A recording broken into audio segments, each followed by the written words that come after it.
Ko'olau Federal Credit Union presents OIA Football on the Hawaii Sports Radio Network, 95.1 FM, AM 760 and hawaiisportsradio.com. Brought to you by Hawaii Pacific Health, Dial Electric Supply, Fun Factory, and DSE Hawaii. Now, it's time for the McKinley Tigers versus the Waialua Bulldogs. Coming live from the campus of Roosevelt High School, here's play-by-play announcers Chaz Mihara and Kyle Galdera. Hello and welcome to the campus of Roosevelt High School, Tiki Vasconcelos Stadium, here for a special edition Saturday Night Football. Kyle Galdera joined by my broadcast partner Chaz Mihara. And Chaz, one of the reasons we get to broadcast tonight is because the University of Hawaii football team is on a bye week, which kind of frees up the Saturday slate. And we have a fun D2 matchup tonight. Waialua and McKinley going at it. Both of these teams 1-3 in league play. And our listeners might be thinking, why are we broadcasting a game with two teams at 1-3? Well, the reason is this is a huge game as far as playoff implications, because the winner could potentially vie for that coveted number 4 seed, especially Waialua, because if they can get past the Tigers tonight, they have Kaimuki next week, which should be a relatively easy task for them, and that'll get them in to that number 4 slot.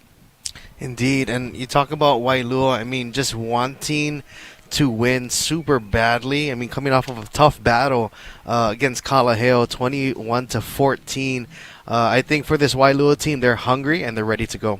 And pardon me, I meant to say that Castle is their next opponent on Thursday. So basically, this is a must-win game for both teams. And if McKinley and Waialua can get the win tonight, they stay alive in the playoff picture. So we'll see how it all pans out tonight. A couple of players sitting this one out due to injuries and other ailments, we'll call it. And for Waialua, a big one is number 2, Hogan Guerrero. The linebacker is out of this game. He's going to be replaced by Conan Riddleberger. And that sports injury report is brought to you by Hawaii Pacific Health, creating a healthier Hawaii. And the coin toss is POW. The anthems are POW. We are almost ready to go here at Roosevelt High School. A little bit of rain tonight, but that has subsided. Looks like a beautiful evening for football. Waialua wearing their white jerseys, red pants, and red helmets. McKinley in the all black and gold trim. And a lot of players sporting the pink socks and armbands in support of Breast Cancer Awareness Month. Even some of the officials wearing some pink adornments. It's good to see. Good support. And it looks like McKinley will be kicking off, going from right to left on your digital device or radio. Again, a big game in the D2 standings. Waialua trying to stay in position for that number 4 slot.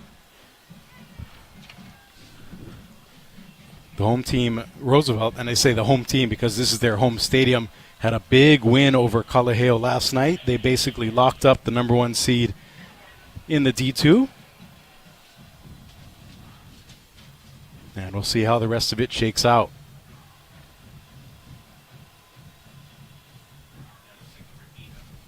McKinley's band here on site, firing up the crowd.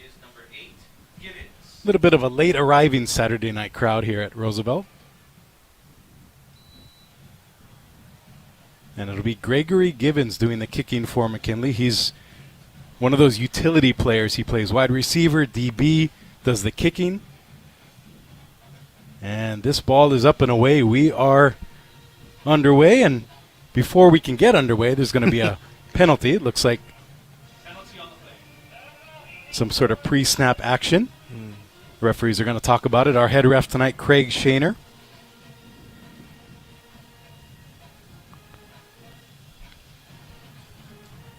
And knowing, Chaz, that Waialua is going to get the ball, I think it's crucial for them to get a hot start tonight.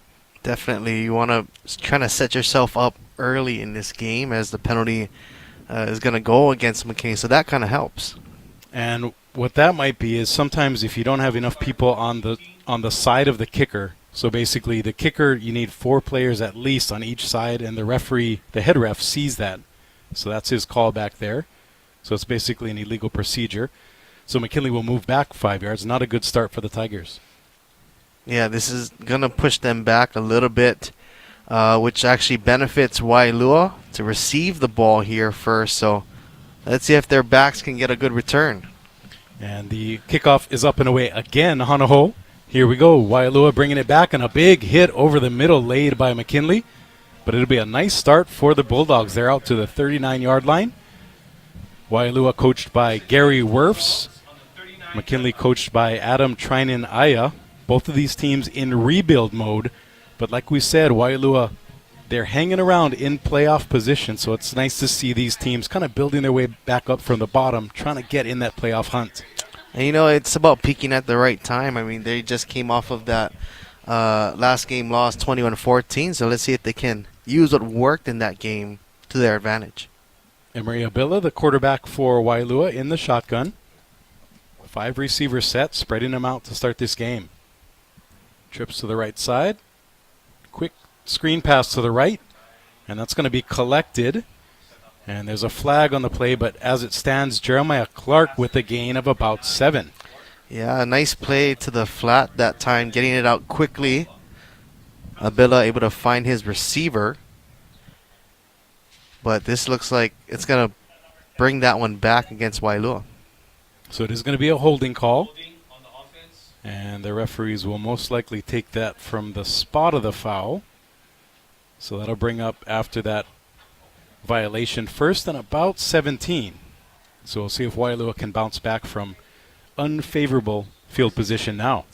And this kind of hurts too, right? You get a good pickup on first down, and due to a penalty, now you're kind of forced to kind of work your way back to the original line. So Waialua again lining up in a 5-receiver set. We have a break in the action due to some equipment issues. Now we're back to play here. Just about a minute gone here in the first quarter. No score yet. This is McKinley's home game, even though we're at Roosevelt. Another swing pass to the left side. A nice job dancing around by Hayes Ramos, one of the leading receivers for Waialua.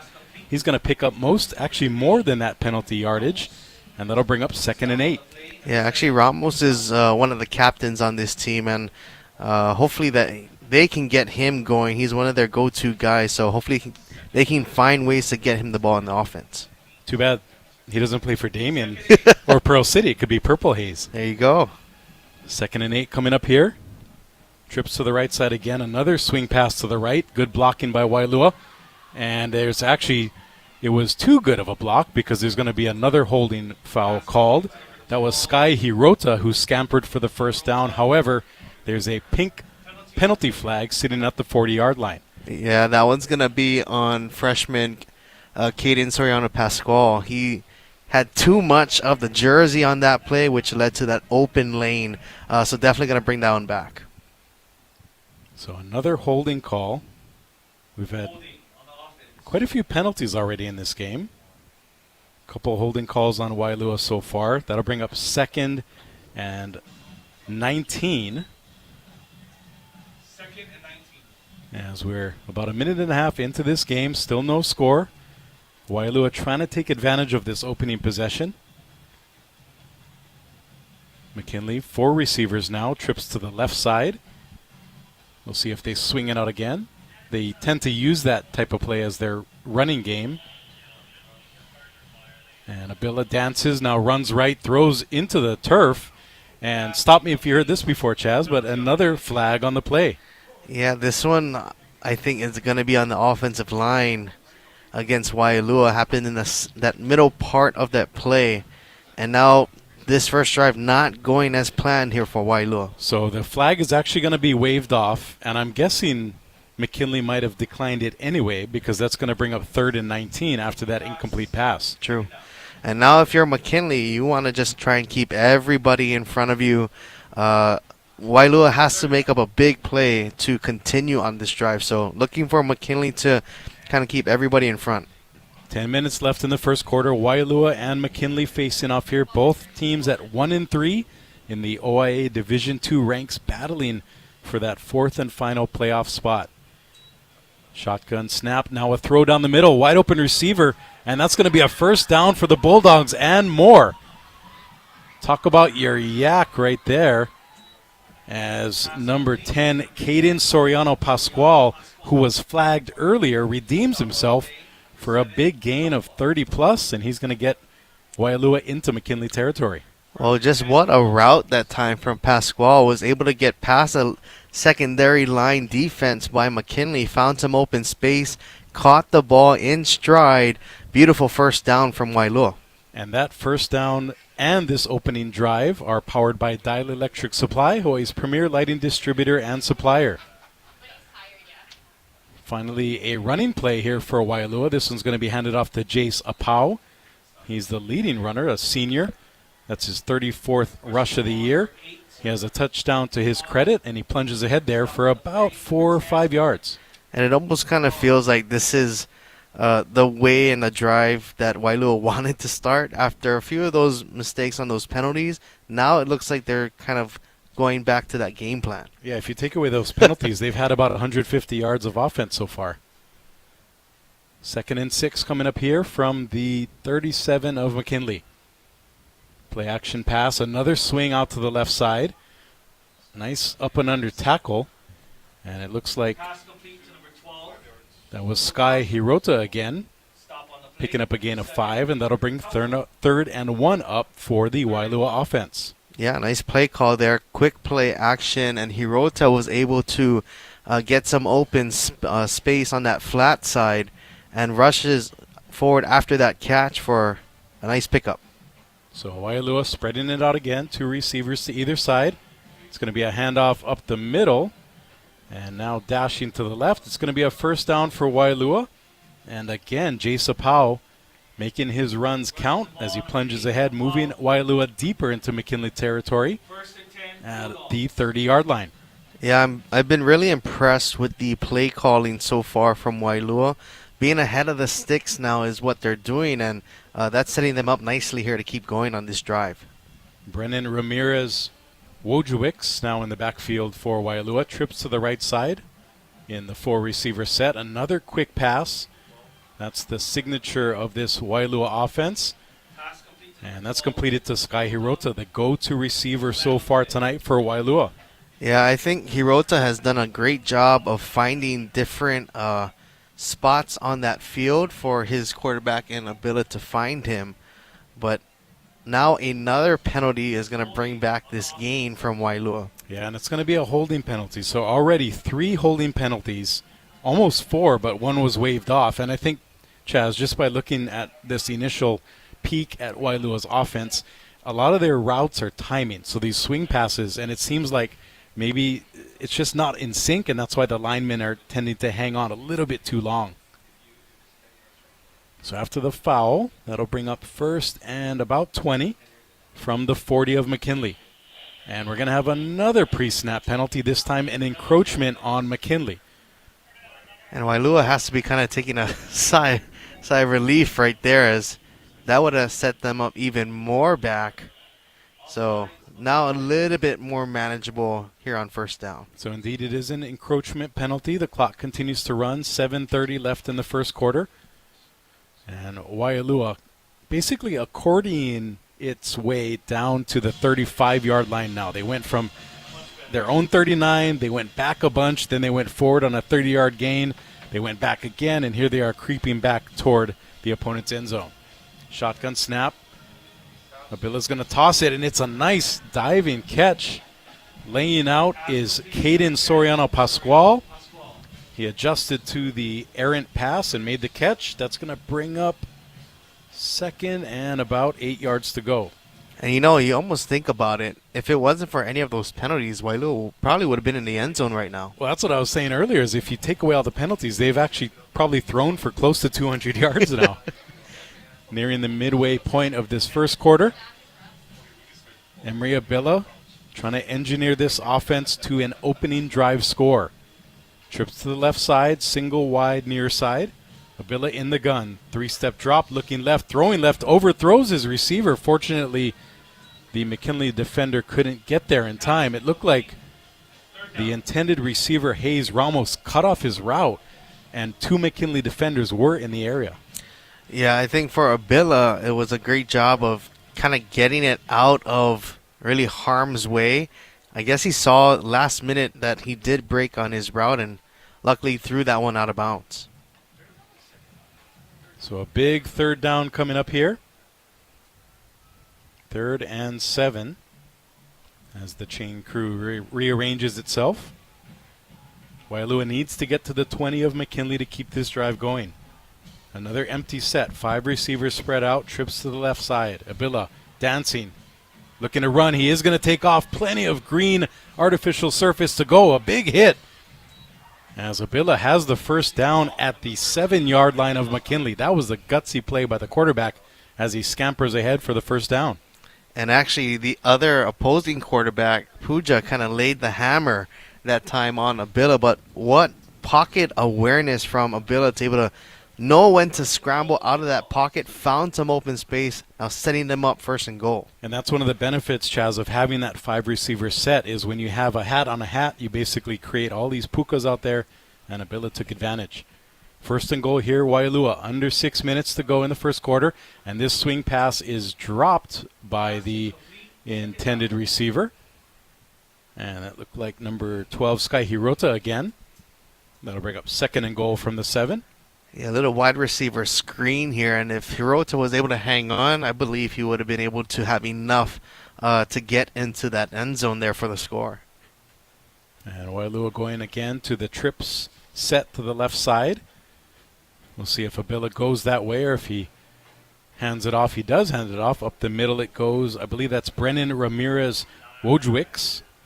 And he's going to be bottled up. Nice job by the McKinley defense. They've bent quite a bit but haven't broken yet, as now 3rd and goal coming up from the 8-yard line of McKinley. Yeah, nice tackle that time by linebacker Tarson Soliga, the junior. So another big 3rd down coming up here for Waialua. 5:20 to go in the first quarter. No score yet. McKinley, quote-unquote, hosting Waialua here at Roosevelt tonight. They don't have a home field to play on as of now. This slant pass is going to be caught over the middle. Still fighting is the receiver. And he's going to be brought down short of the goal line. That was Sky Hirota pulling it in for a gain of 6 down to the 2-yard line. And, you know, at this point, you got to give McKinley a lot of credit on the defensive side. Kind of after this long opening drive from Waialua, they're making it tough for Waialua to get it into the end zone. So, and on the other side for Waialua, you've made all these plays. It almost hurts to not get a score. Right. So from the 2, 4th and goal, another big play here for Waialua. We'll see what Abila does in the gun. He's going to hand it off, and it's going to be almost a walk-in touchdown. And Waialua is on the board. That was number 8, Jay Sapau, dipping, diving, and dancing to the left, plunging in for the 2-yard score. And now another penalty. This is going to be post-play, so the score will count. I'm guessing it'll be in the unsportsmanlike realm as some of the players were jawing in the middle. Yeah, going back to the score real quick, it was a simple run to the left by Apau. He did a nice job of being patient, finding an open hole, kind of scooted out at the last second to the left, went untouched for the score. And the referees will talk it over. So the score will stand at 6-0 Waialua. And I believe our referee is asking McKinley if they want to, if it is on Waialua, if they want to enforce it on this try or on the ensuing kickoff. So it is unsportsmanlike. Oh, it's going to be on McKinley, and it's going to be enforced on the kickoff. So the extra point will happen from the 3. As now the referee, Craig Shaner, will tell Coach Gary Wirfs from Waialua what's going on.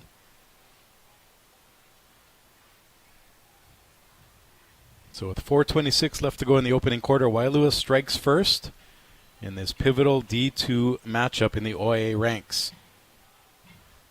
Here's the extra point. Kick is up, and it is no good. So we'll see if that plays a role here in this game as Lion Genovese can't connect. And here on a Saturday night, got a battle on our hands. Waialua leading McKinley 6-0. This is OIA football on the Hawaii Sports Radio Network. Discover the fresh flavors at Pearl at Kalawau's newly renovated restaurant. From local moco and fried rice plates to Hawaiian food Fridays, every dish is inspired by Hawaii's finest local ingredients. Stop by any day. No need to be a golfer. Enjoy their full-service bar, daily dining, and happy hour specials weekdays from 3 to 6:30. Planning a special celebration? Their indoor and outdoor venues, custom catering, and stunning views will make any event unforgettable. Pearl at Kalawau. Gather, celebrate, and savor with aloha. DSE Hawaii, a proud supporter of OIA sports on the Hawaii Sports Radio Network, is a locally owned and operated union electrical contracting company. Established in 1988, DSE Hawaii provides services to general contractors, building owners, property management companies, architects, and engineers. Their commitment to the electrical industry is focused on quality, efficiency, and most importantly, customer service and satisfaction. DSE Hawaii, providing quality work in the most efficient manner. Back to more of the OIA featured game of the week on HSRN 95.1 FM and AM 760. Brought to you by DSE Hawaii. Back here at Roosevelt High School, Kyle Galdera and Chaz Mihara here with you. Interesting start to this game. A lot of penalties, a lot of kind of herky-jerky action, but Waialua able to hang on for the opening touchdown. They did miss the extra point, so we'll see if that comes back to bite them later in the game. That is the Bulldogs, as now McKinley taking their first crack at it, and the returner is going to be upended. We saw basically feet overhead as he was tackled. And a nice return as McKinley gets it out to its own 23-yard line to start their first drive on offense. Now it's going to be interesting to see how McKinley responds. I mean, after that long drive on defense, let's see if their offense can kind of give their defense a break here on the opening drive. And it looks like number 7, Eliza Taufa, will be the starting quarterback. We heard 5 different players could have played quarterback for McKinley tonight, and it looks like Taufa will be the guy, at least for now. So McKinley in a bit of a bunch formation, one receiver out to either side. Taufa will hang on to it on the designed run. Nice tackle there up the middle by Shaden Lele. And that'll be good for about a gain of 1. Yeah, Taufa is listed as the backup quarterback, but also does a lot of different things for this team in rushing the ball, also receiving the ball as well. So using him as a utility guy, he's definitely your guy that's going to step up and take care of it. And we mentioned earlier we could see some looks by Fabian Puja and also Sean Lopez and possibly a few other guys at quarterback tonight. We'll see what the Tigers have in store. 2nd and 9, 3:35 left to go in the opening quarter. McKinley trailing by 6. Handoff up the middle. Another run for the Tigers. And this is one of their smaller players, dwarfed by the O-line. It looks like Ashton Nakagawa with that run up the middle. He's going to pick up 3 and bring up 3rd and 6. Now, this is going to be a big play for that Waialua defense. If they're able to hold McKinley to a 3-and-out, that's going to set them up really nice offensively. And not to mention, the McKinley defense was on the field for almost 8 minutes on Waialua's opening drive. So the last thing you want to do if you're McKinley is go 3-and-out. McKinley in the gun here. 2 receivers to the right. And this is going to be our new quarterback. We mentioned him earlier, Sean Lopez. He throws it out to the right side. It's complete for a gain of 1. So it'll be a quarterback carousel here for McKinley as Lopez gets in on the action. But that'll bring up 4th down for the Tigers. Yeah, it was a completion, but unfortunately it wasn't enough for the yards to gain for McKinley. So big short first of the first down there. So McKinley bringing out the punting unit, 224 and winding here in the first quarter. The lights are on. The sun is setting behind Punch Bowl here in Lower Papakolea. And this punt is up and away. Kind of a wobbler, and that goes way out of bounds. It looks like one of my 9-iron shots on the golf course. Is that was shanked out to the right side, and that's going to be great field position here for Waialua. It's about a net of maybe 8 or 9. Almost an empty net there for McKinley as Waialua will take over. We'll keep it here and remind you that OIA Sports on HSRN is brought to you in part by Hawaii Pacific Health. Hawaii Pacific Health takes the team approach to providing the expert care you need when and where you need it. Together, we're creating a healthier Hawaii. So Waialua in great shape at the 33 of McKinley. We'll see if they choose to go deep here. I know a lot of teams like to capitalize on that quick turnover with a quick deep strike. So Abila in the shotgun again. And we have another pre-snap penalty. It looks like either a snap infraction or a false start on the offense. And that'll be called on 66. So that's one of the linemen, Caleb Shriver Kealoha. And usually when you're a lineman and you get your name called, it's not a great thing. And that was the case for Caleb right there. And so Waialua has to back up just a little bit, but hopefully he can get a back respawn on that last play to make up for that last penalty there. So 1st and 15 after the penalty, 2:01 left in the first quarter. Waialua looking to add to its 6-0 lead. A delayed handoff. I believe that's Apau dancing a bit, and he's going to be stopped for a loss of 1. Yeah, nice tackle that time up front. Rich Anita kind of closing that hole in the middle for Apau. Couldn't really get anything after that one, so a nice defensive stand. We'll see what Waialua goes with here. 2nd and 16 coming up. The good news is they're still in McKinley territory at the 39. Abila surveying the defense. Calls for the snap, 3-step drop. And he's going to avoid a defender and take off again. Another flag, again in the area of holding. So it looks like the Waialua offensive line is really having a tough time with hanging on to the opposing players. And Coach Gary Wirfs is clapping his hands, encouraging his team. Let's go, guys. We got to knock that stuff off. Yeah, it comes down to those fundamentals, those small things that eventually add up. And for Waialua, besides being able to get a score on their first drive, they're going to, I think the key focus is trying to clean up on these penalties. And I guess if you want to put a positive spin on it, Waialua is running the clock, and they're basically kind of slow playing McKinley at this point as the first quarter is about 1:10 away from ending. So McKinley now empty set again. After that penalty, it's going to be 2nd and more than 20 to go from near midfield. So Waialua going in the wrong direction. They'll try to change that here. Abila dancing around, gets around a couple of defensive linemen and plows ahead for a gain of 5. But that's going to bring up 3rd and close to 20. And I think Abila did the best that he could with that play. I mean, got something out of nothing. He had defenders coming from left and right at him and was able to at least get some positive yardage on that one. So another 3rd and long play coming up. Waialua had a few conversions back on their first drive. And now with 20 seconds left in the first quarter, we'll see if they can do it again. 2 receivers to either side near midfield. McKinley almost jumped off sides but held up, and that time they do jump off sides. So encroachment on McKinley again. And back and forth we go with this penalty seesaw here.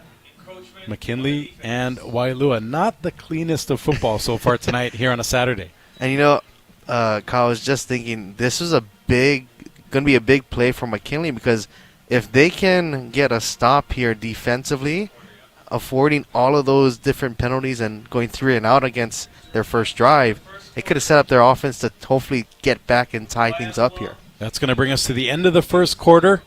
Mercifully, another penalty, but we have a 3rd down coming up. When we come back, we'll have Waialua trying to gain another first down and add to its 6-0 lead over McKinley.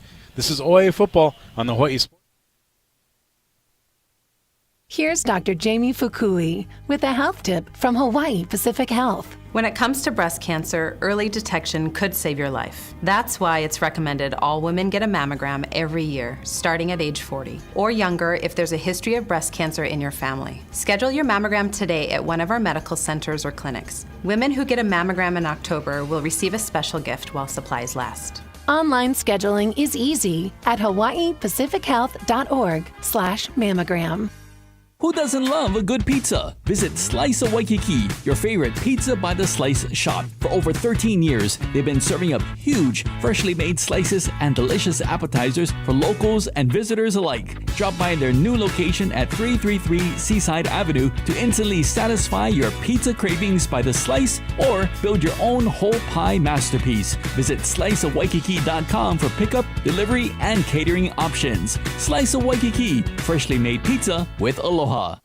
Dial Electric Supply is Hawaii's premier lighting distributor and supplier, serving commercial and retail customers alike. Located at 2240 Kalua Opalena Street, Dial Electric's expanded retail showroom features one of the largest selections of lighting fixtures, fans, and smart home lighting solutions. Schedule an appointment with one of their design experts to create a home lighting design that you will enjoy for many years to come. Visit dialelectricsupply.com or give them a call at 808-845-7811.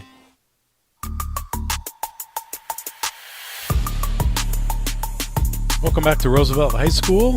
McKinley and Waialua going at it here on a Saturday. Kyle Galdera and Chaz Mihara. And Waialua was pushed back with a bunch of penalties. And on third and long, it was their quarterback Emery Abila sacked by Iosu Asefo. And then on the ensuing punt, Waialua basically redeems itself by plopping its punt down at the 9-yard line of McKinley. So essentially flipping the field, playing it conservative with their 6-0 lead over the Tigers. Yeah, so big play for McKinley. So hopefully they can kind of get things going offensively. And Kyle, I'm going to have to rely on you because I can pretty much only see up until the 30-yard line. So I got lead you covered. us, Kyle. I got you covered, Chaz. I got the left side of the field. You got the right side. There we go.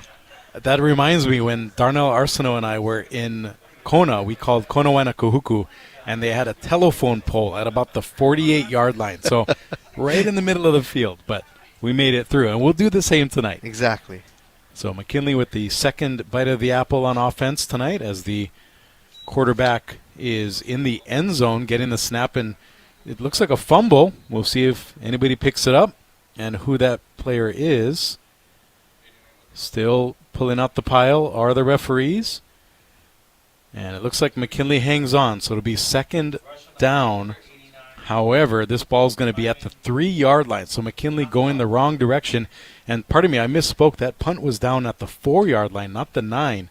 So even better than I previously said. Great punt there, and definitely for McKinley now deep in your own territory, you want to make sure that you take care of that football.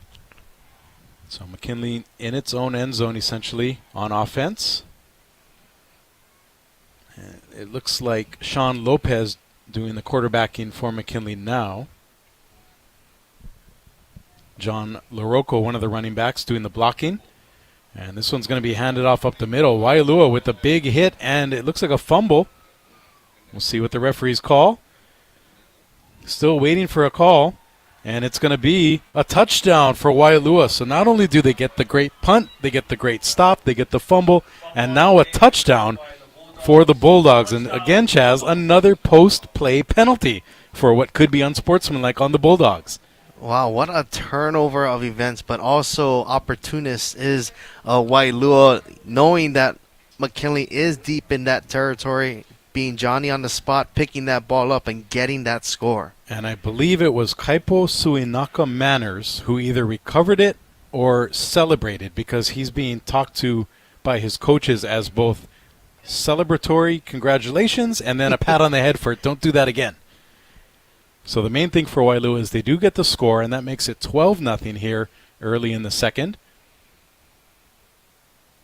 As we're waiting for the official announcement of the unsportsmanlike to be delivered to both coaches so they know what's going on.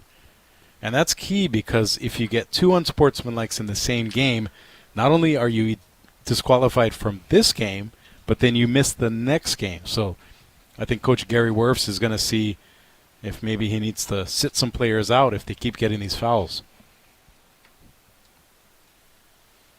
Yeah, I think definitely moving forward for Waialua, yes, you're somewhat playing well, but at the same time, there are big, small little plays here and there that we're going to have to clean up for sure. And our own Michael Lascaro, as this extra point is up and good.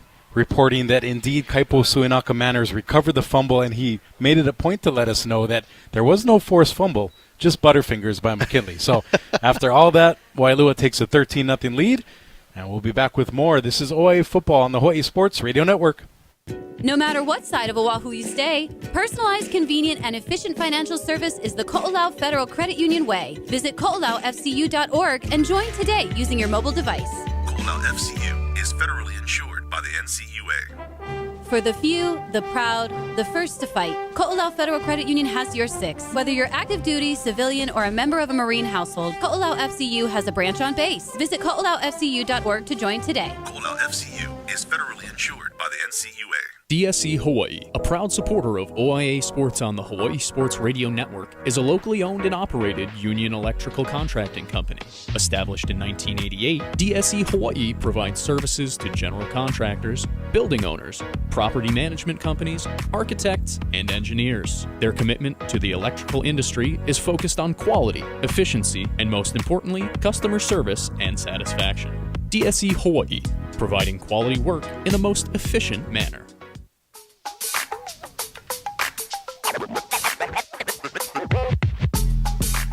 Welcome back to Roosevelt. Waialua with a 13-0 lead over McKinley.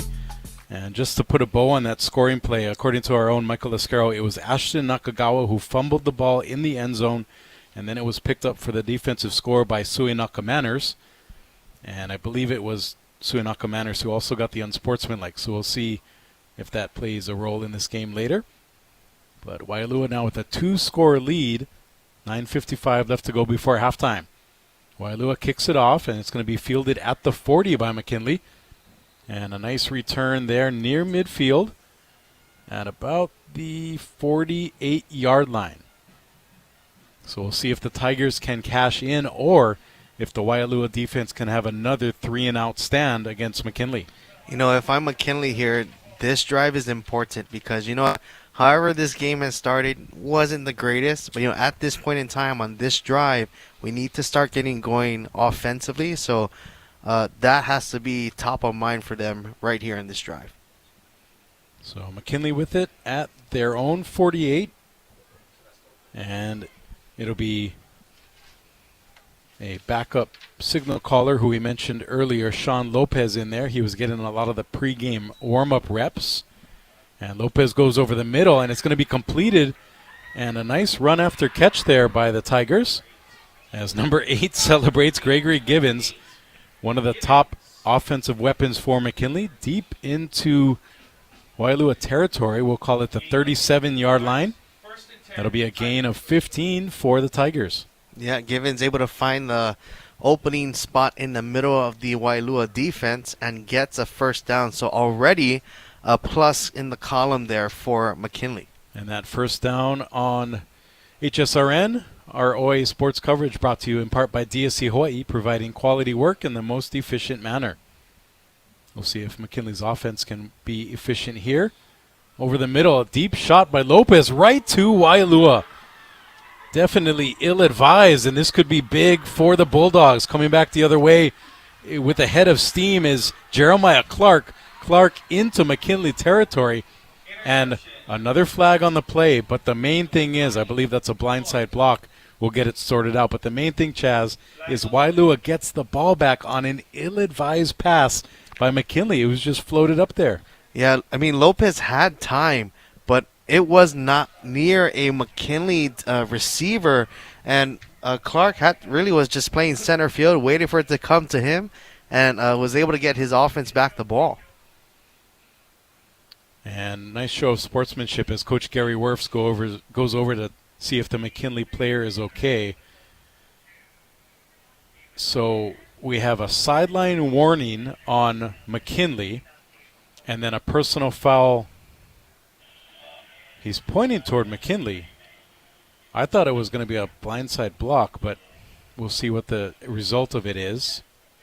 So as it stands, Waialua has it at the 42 of McKinley, and they are going to call it on McKinley for the personal foul. So even though the McKinley player got laid out there, that wasn't the foul. So things going from bad to really bad for McKinley here as Waialua in prime position, already up 2 scores. And actually they moved it back up again. So to me about the 27-yard line. Yeah, so after that 15-yard personal foul penalty on McKinley, Waialua in great shape here, up 13-0, 8:55 left to go before halftime. We're heading into your department here, Kyle, because I can see Clark right now, and that's all I can see. Okay. I thought you meant we're heading into the danger zone for McKinley because they're really up against it as far as turnovers, bad offensive decisions, and we'll see if they can make a defensive stand here. Abila, quick pass to the right side, and that one's going to be collected for a gain of about 6. And that was Hirota again, one of the go-to receivers for Waialua. I believe he has a handful of catches already. And I like this from Waialua because you know what? You've gotten plays that have given you success and doesn't have to be big plays either. Those small nickel and dime throws is building momentum for your offense. Be sure to stay tuned for the Ko'olau Federal Credit Union halftime show. We'll talk about this game and some of the other scores around the state as this is a nice quick pass out to the left side this time. Soriano Pascual picking up that pigskin, and he moves ahead. That'll bring up 3rd and 2 yards at the 19 of McKinley. And you know, for Abila being a senior on this squad, even though his stats are not outrageous, you can just tell the maturity that he has in taking care of the ball and how he moves, how he throws, where he throws.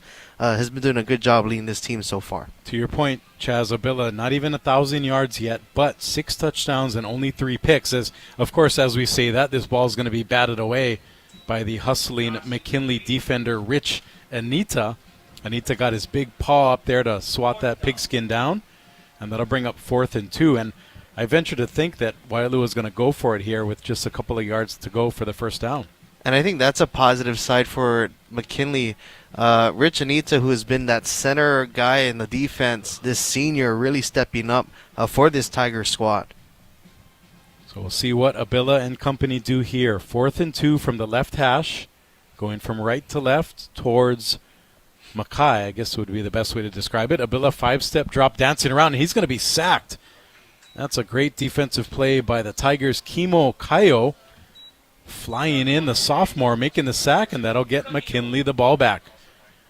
We'll see the Tigers in action when we come back. This is OIA Football on the Hawaii Sports Radio Network.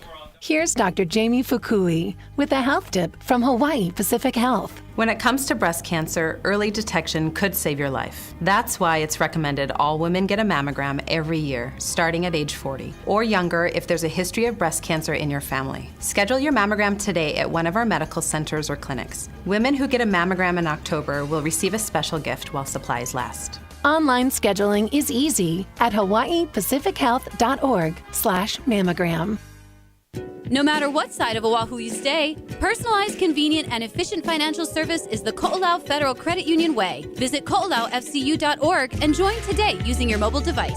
Ko'olau FCU is federally insured by the NCUA. For the few, the proud, the first to fight, Ko'olau Federal Credit Union has your 6. Whether you're active duty, civilian, or a member of a Marine household, Ko'olau FCU has a branch on base. Visit ko'olaufcu.org to join today. Ko'olau FCU is federally insured by the NCUA. OIA Athletics on the Hawaii Sports Radio Network, 95.1 FM and AM 760. Brought to you by Dial Electric Supply. 7:28 left to go here in the second quarter. Waialua with a 13-0 lead over McKinley. Tigers get the ball back on the nice sack on defense. However, right out of the gates, a false start penalty pushes them back 1st and 15.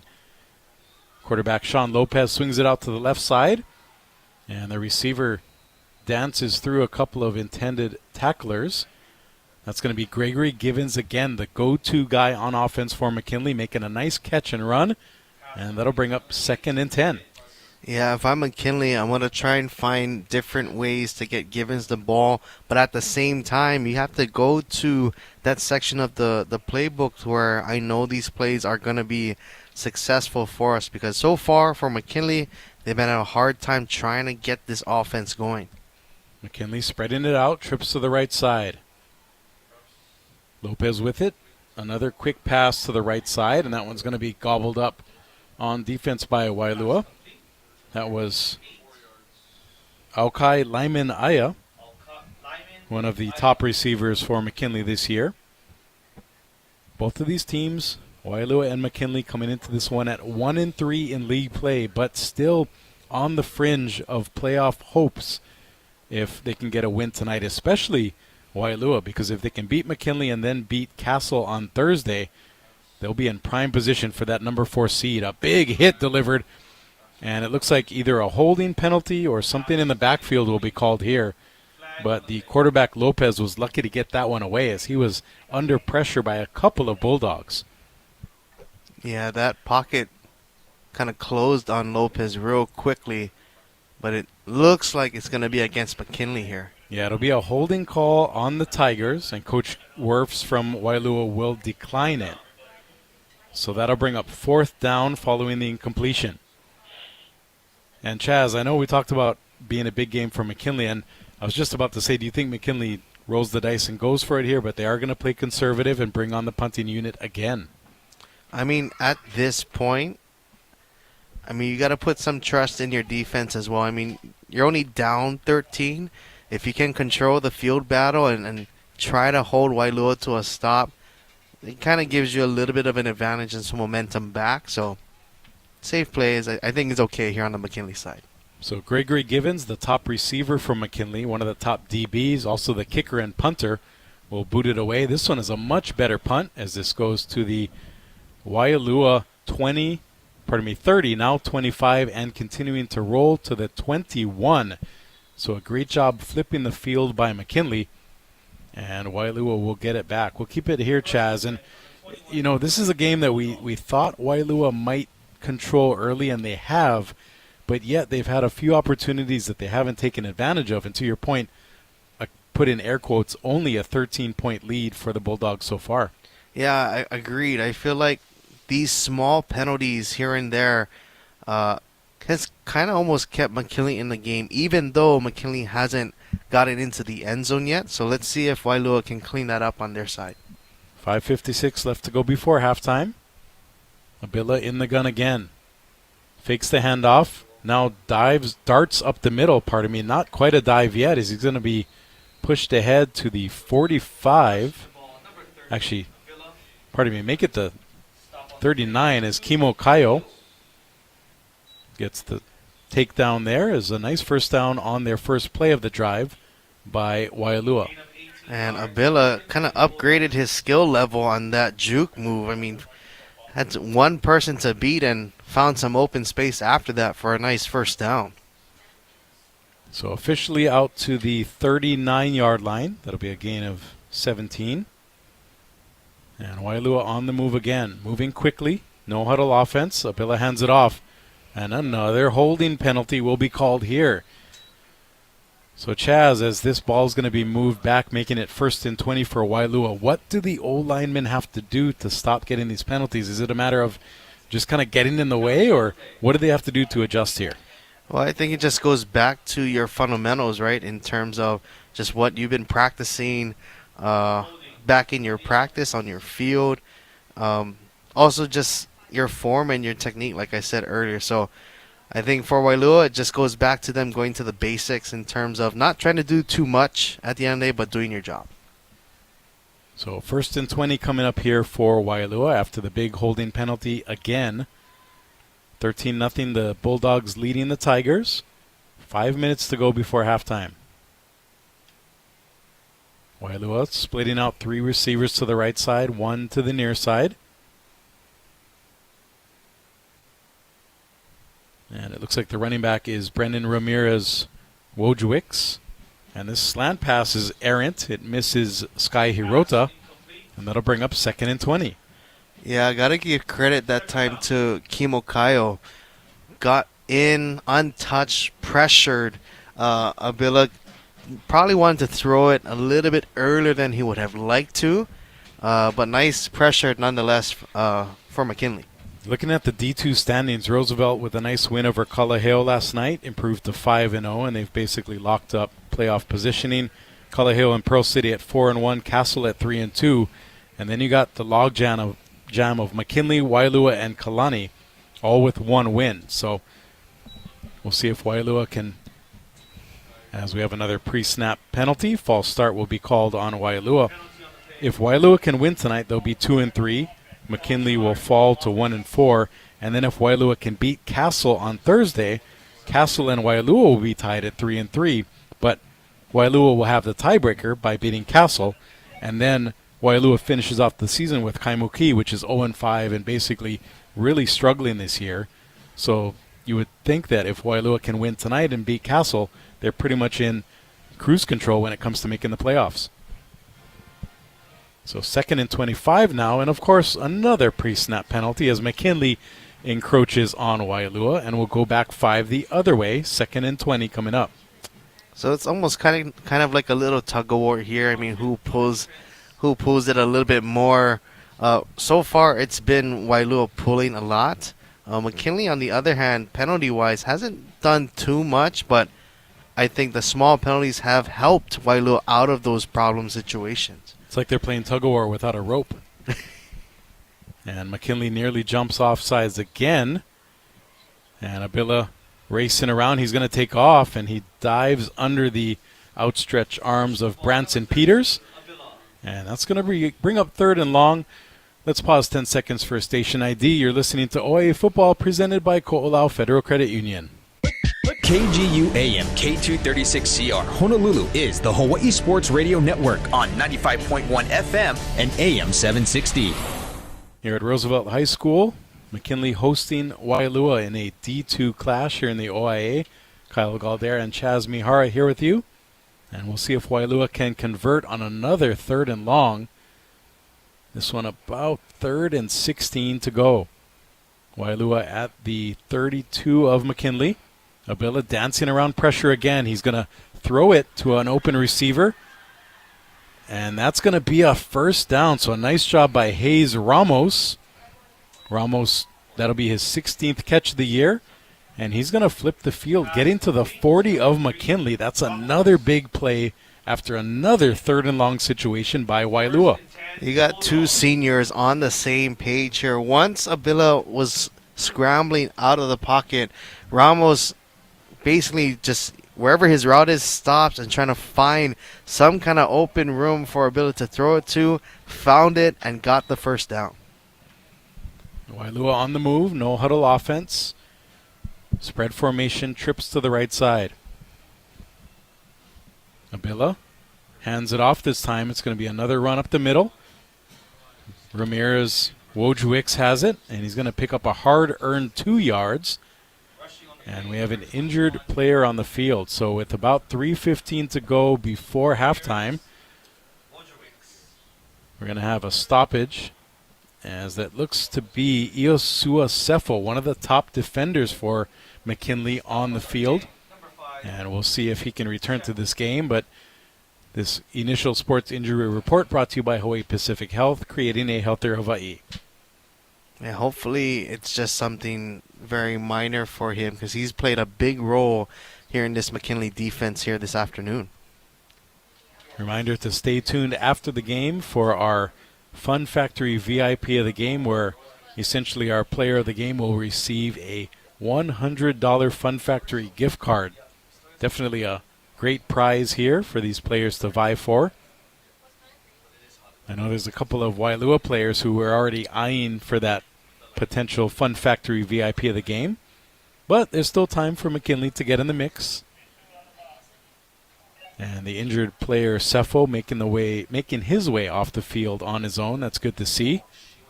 And we'll let you know if he returns to game action.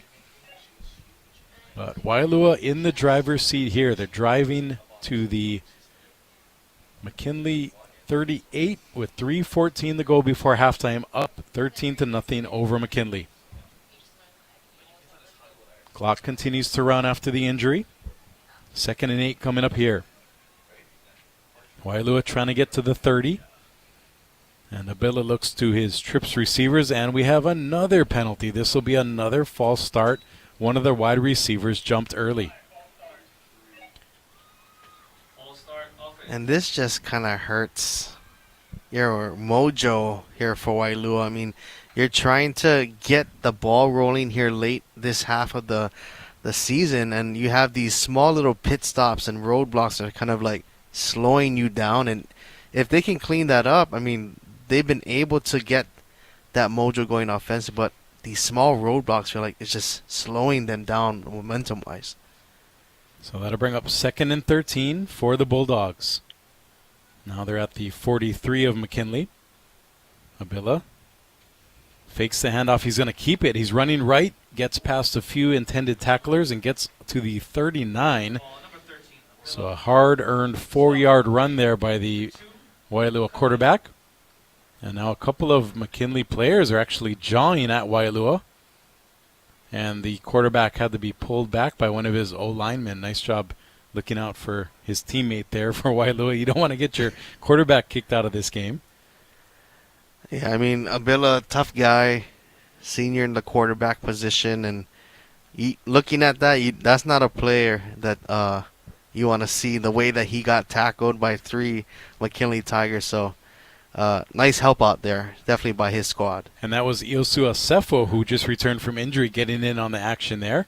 Abila throws it to the left side. And an attempted juke move is unsuccessful as Sky Hirota will be floored at the 41 of McKinley. So now 4th and long coming up again. Chaz, do you think Waialua pins McKinley deep with a punt, or do they go for it here with 4th and 11 coming up? You know, that's an interesting question that you bring up. They're kind of in the position where I think you can continue to go for it here on this drive, just the way that they've been moving the ball. And yeah, they're going to roll the dice here for that one. But before they do, they're going to call timeout. We'll keep it here. 1 minute exactly left before halftime. Waialua with a 13-0 lead over McKinley. That'll be Waialua's first charge timeout of the first half. But by calling timeout, Chaz, it sounds like and looks like Waialua will be going for it. Or they could go out there and try to draw McKinley off sides, take the delay of game, and then punt it. There's a lot of different options you can go with here facing 4th and 11. But because they're in McKinley territory, they can play some of those trump cards. Yeah, definitely. And I think so far, Waialua has been able to take care of the ball in terms of not turning over the ball and putting the ball in harm's way. So I think it on Waialua's side, it only benefits them right now if they try to and successfully gain this first down here.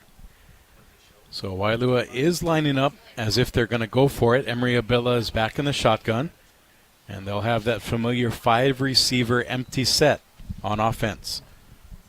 1 minute to go before intermission. Waialua looking to add to its 2-score lead. Abila, 5-step drop. Looking right. He's going to run right. He has a bunch of open space, but he throws it, and it's going to be picked off by McKinley. An ill-advised throw there results in a turnover. And the ball carrier is still alive. They're going to rule him dead by forward progress.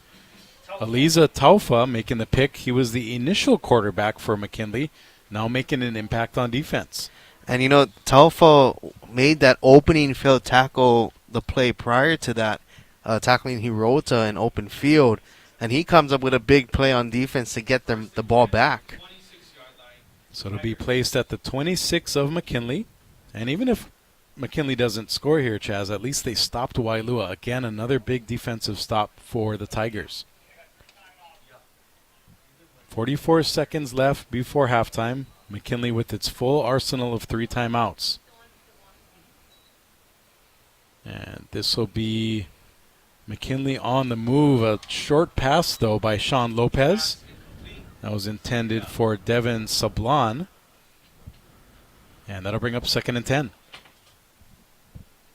Yeah, that one just, Lopez was trying to throw on the run. Didn't quite get enough air on that one. Fell a little bit short. But going back to your point earlier about even if they don't score, if they can slowly start to build some confidence offensively, I think that's going to be huge for McKinley in the second half. We'll see what the Tigers can do here. 2nd and 10 from the 26-yard line on their own side of the field. Lopez going to hand it off. McKinley, I think, content to just take this score into the locker room. That's going to be Aliston Usaki carrying it. And McKinley doesn't have to run another play. So as long as Waialua is happy, McKinley most likely going to run this first half clock out. And we're going to head into intermission with Waialua leading McKinley 13-0. Now McKinley looking like they're going to run a play. I thought they were running it out, and they're going to go for something here. So Lopez does get the snap. He goes deep. I guess they figure why not at this point, as it's going to be intercepted by Waialua with zeros on the clock. And now we are at halftime. Bulldogs leading the Tigers 13-0. Stay tuned for the Ko'olau Federal Credit Union halftime show. We'll be back. You're listening to OIA Football on the Hawaii Sports Radio Network. Since 1976, locals have loved this place. And now the newly renovated Pearl at Kalawao is ready for your next round. Play their championship 18-hole course or sharpen your short game on the brand new Namomi Ekolu 3-hole pitch and putt. Open daily for residents, visitors, juniors, and groups. No membership required. With Kama'aina rates, rental clubs, and a full driving range, Pearl at Kalawao is golf reimagined. Pearl at Kalawao, where Hawaii comes to play. Who doesn't love a good pizza? Visit Slice of Waikiki, your favorite Pizza by the Slice shop. For over 13 years, they've been serving up huge, freshly made slices and delicious appetizers for locals and visitors alike. Drop by their new location at 333 Seaside Avenue to instantly satisfy your pizza cravings by the slice or build your own whole pie masterpiece. Visit sliceofwaikiki.com for pickup, delivery, and catering options. Slice of Waikiki, freshly made pizza with aloha.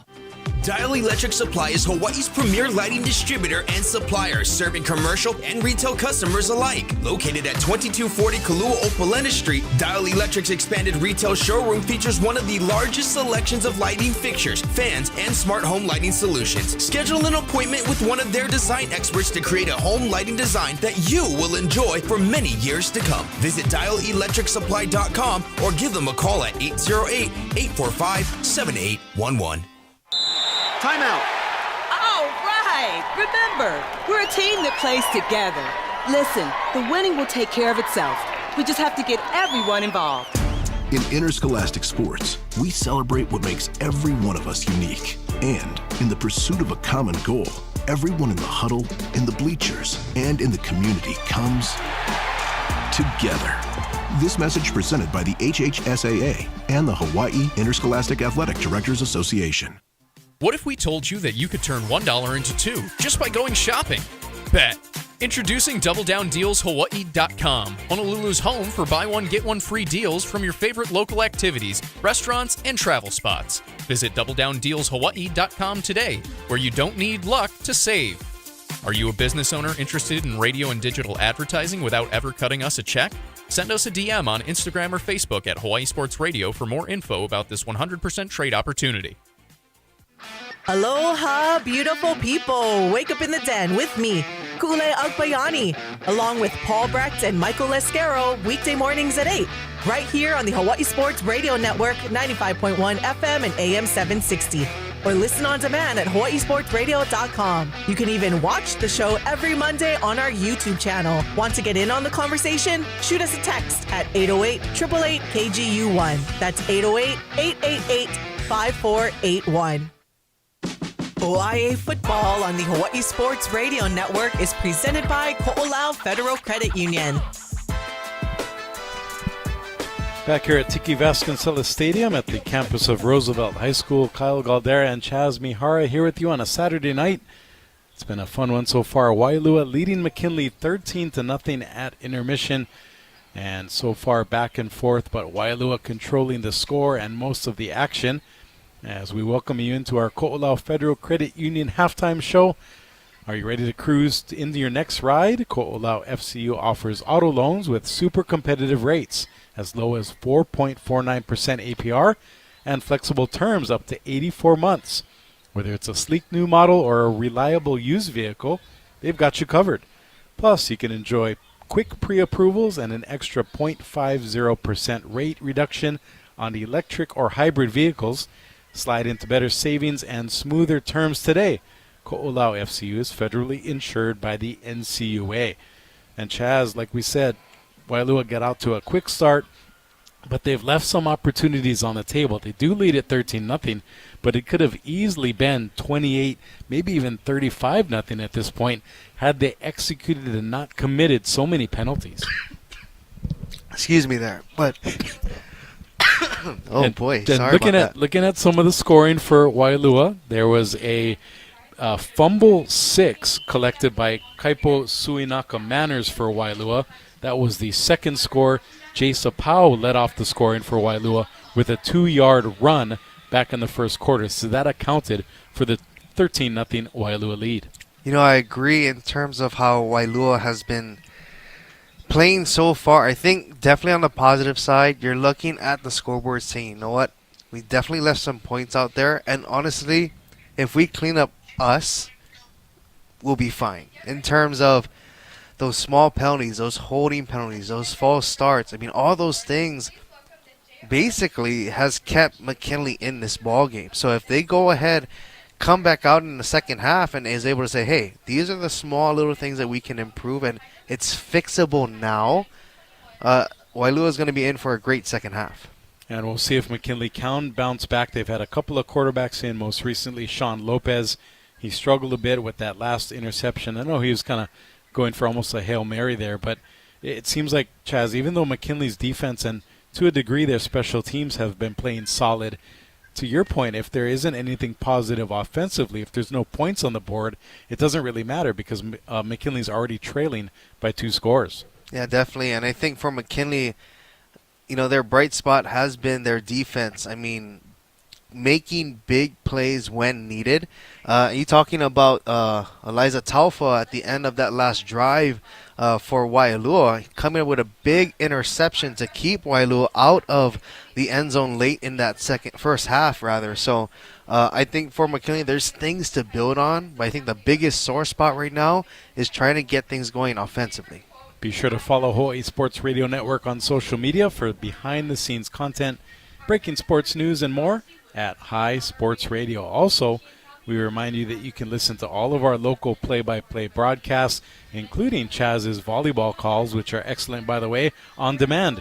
Relive the moments of this game and many others at hawaiisportsradio.com or wherever you get your podcasts. And here on a Saturday night is actually homecoming for McKinley. Even though they're not at home, this is their de facto default home field at Roosevelt. And now they're celebrating, and the band is on the field. And we got to give a shout-out to number 60 for McKinley. He's a freshman lineman, Matthew Seuli. He's actually playing clarinet for the McKinley band. So I don't know, did he take his pads off? No, or is still on. He's still out there on. in uniform, full pads and all, playing the clarinet. And that's funny because we actually saw in our game at Kaiser a few weeks ago, there was a tuba player playing during their homecoming. So nice to see the multifaceted student athletes here, especially for McKinley tonight. The Ko'olau Federal Credit Union halftime show rolls on. When we come back, Waialua with a 13-0 lead over McKinley. You're listening to OIA football on the Hawaii Sports Radio Network. No matter what side of Oahu you stay, personalized, convenient, and efficient financial service is the Ko'olau Federal Credit Union way. Visit ko'olaufcu.org and join today using your mobile device. Ko'olau FCU is federally insured by the NCUA. For the few, the proud, the first to fight, Ko'olau Federal Credit Union has your six. Whether you're active duty, civilian, or a member of a Marine household, Ko'olau FCU has a branch on base. Visit ko'olaufcu.org to join today. Ko'olau FCU is federally insured by the NCUA. DSE Hawaii, a proud supporter of OIA sports on the Hawaii Sports Radio Network, is a locally owned and operated union electrical contracting company. Established in 1988, DSE Hawaii provides services to general contractors, building owners, property management companies, architects, and engineers. Their commitment to the electrical industry is focused on quality, efficiency, and most importantly, customer service and satisfaction. DSE Hawaii, providing quality work in the most efficient manner. Experience one of Central Oahu's biggest community events, Pearl at Kalawau's monthly night market. With over 80 vendors, you'll find delicious food, retail treasures, desserts, and specialty drinks, all in one place. Bring the whole family for a night of culture, live entertainment, and community. Each month features a new theme and opportunities to support local businesses and nonprofits. Golf, dining, and community all come together at Pearl at Kalawau. helping your inner circle prepare for emergencies can start in many ways. Put together an emergency kit with Waipoa. Create a family communication plan with your tita. Remind Bai to keep a backup battery charged. It all starts with a simple step, telling those you care about to be ready for the worst. So start a conversation and plan for emergencies together. Get more tips at ready.gov/start. Brought to you by FEMA and the Ad Council. At Fun Factory, we can't make traffic jams fun, and we can't make waiting in line fun, but we can make this weekend fun with 4 locations on Oahu. There's a Fun Factory near you. Visit funfactorygames.com for more info. Fun Factory, where the fun is made for you. Aloha, beautiful people. Wake up in the den with me, Kule Agbayani, along with Paul Brecht and Michael Lescaro, weekday mornings at 8, right here on the Hawaii Sports Radio Network, 95.1 FM and AM 760. Or listen on demand at hawaiisportsradio.com. You can even watch the show every Monday on our YouTube channel. Want to get in on the conversation? Shoot us a text at 808-888-KGU1. That's 808-888-5481. You're listening to OIA Athletics on the Hawaii Sports Radio Network, 95.1 FM and AM 760. Brought to you by Hawaii Pacific Health. Welcome back to Roosevelt High School, here for the Ko'olau Federal Credit Union halftime show. Kyle Galdera alongside Chaz Mihara. Ku'ule Agbayani back in the studio, keeping us on track and online. And Michael Lescaro down on the field, getting us a bunch of great information, photos and video, which you can check out later at our website as well as on social media at High Sports Radio. Recapping the scoring as Waialua is out to a 13-0 lead. It was a Jace Apau 2-yard touchdown run in the first quarter, followed by a Kaipo Suinaka Manners fumble recovery in the end zone for a touchdown. You always love the big defensive scores, especially if you're the Bulldogs, and one of the extra points was missed. And that's how we got to our 13-0 margin here in this game. And Chaz, we've had a lot of interesting games last night and tonight. Take us through some of the scores around not only Oahu, but across the state. Yeah, definitely. Right now in progress at Farrington, Kahuku visiting them. In that second quarter, right now it's 16-0 Kahuku. Kahuku got a big 85-yard return from Toa Sam, and also Sam into the end zone on the ground as well. And that Kahuku defense coming up with a safety to make it 16-0. Waianae and Aiea are in progress right now.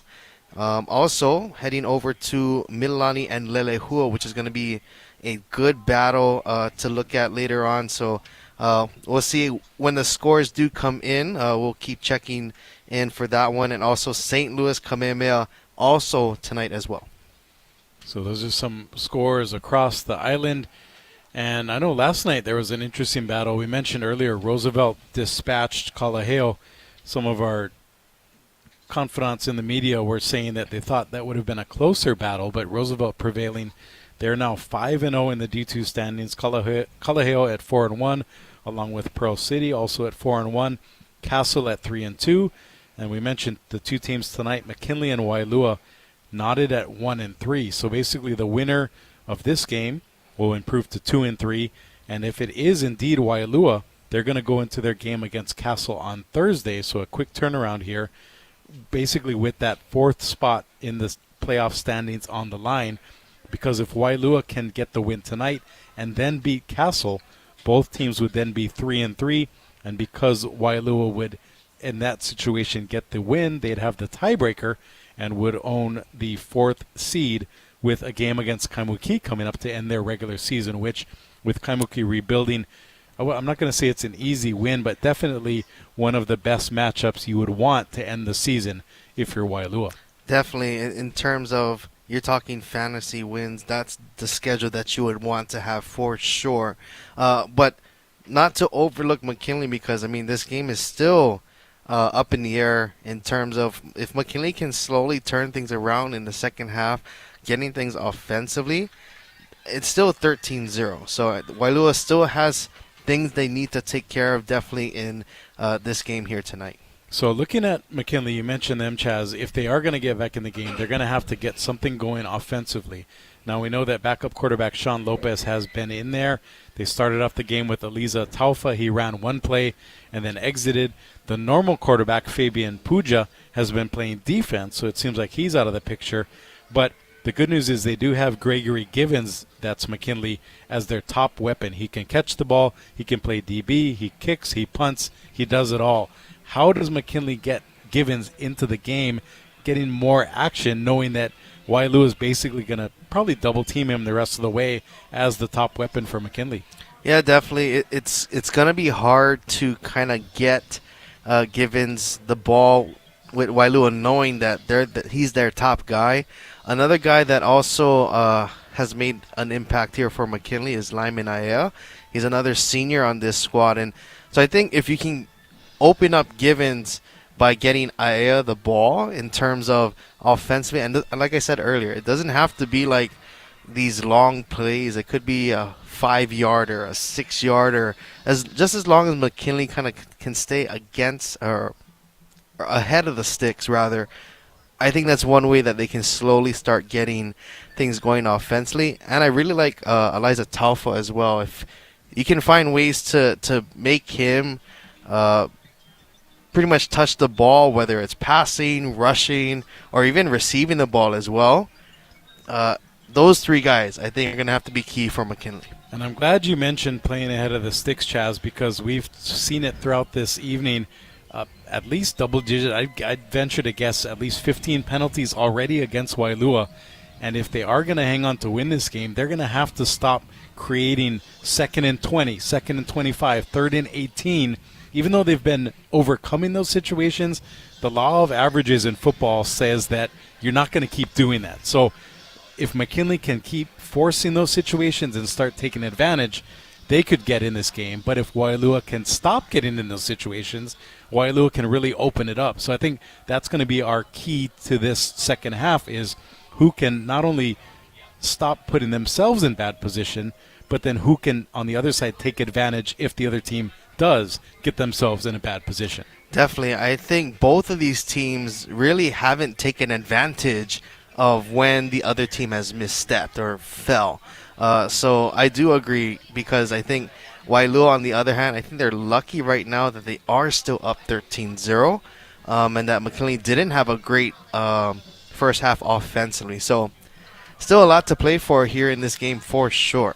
McKinley's homecoming continues here at halftime. The band is on the field, not for long though, because when we come back, we'll have second half action for you.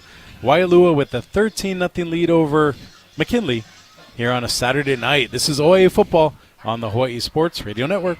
Who doesn't love a good pizza? Visit Slice of Waikiki, your favorite pizza by the slice shop. For over 13 years, they've been serving up huge, freshly made slices and delicious appetizers for locals and visitors alike. Drop by their new location at 333 Seaside Avenue to instantly satisfy your pizza cravings by the slice, or build your own whole pie masterpiece. Visit sliceofwaikiki.com for pickup, delivery, and catering options. Slice of Waikiki, freshly made pizza with aloha.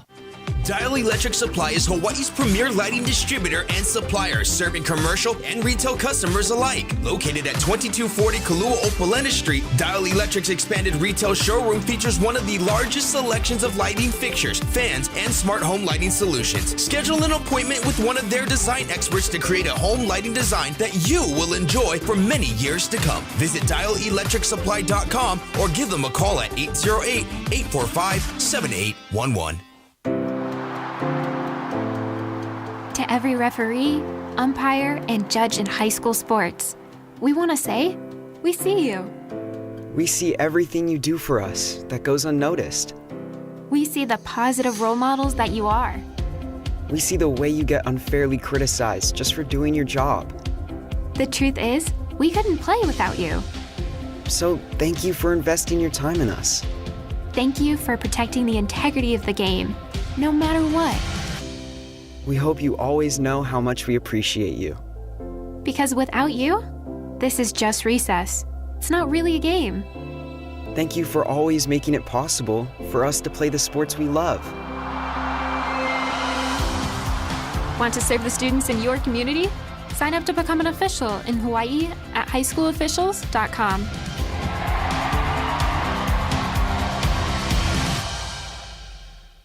With your sports business shorts, I'm Ku'ule Agbayani.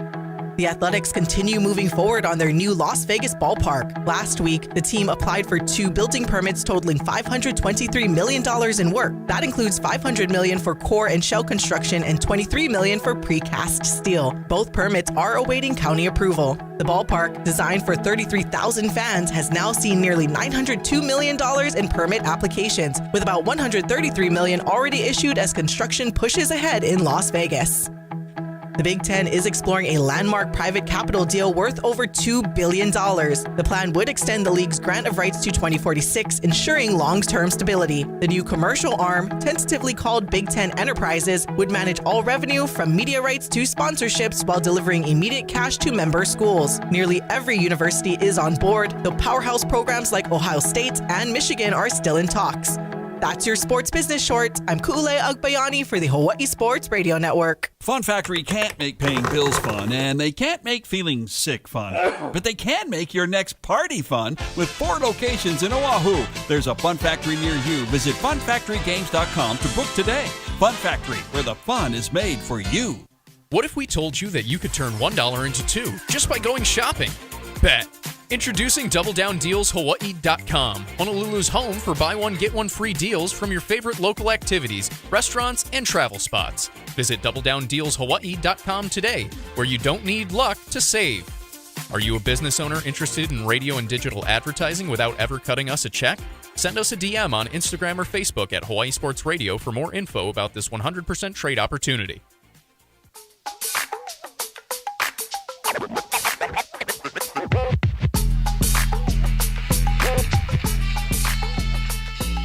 McKinley coming out to the Gonna Fly Now theme from Rocky, their band playing this on homecoming.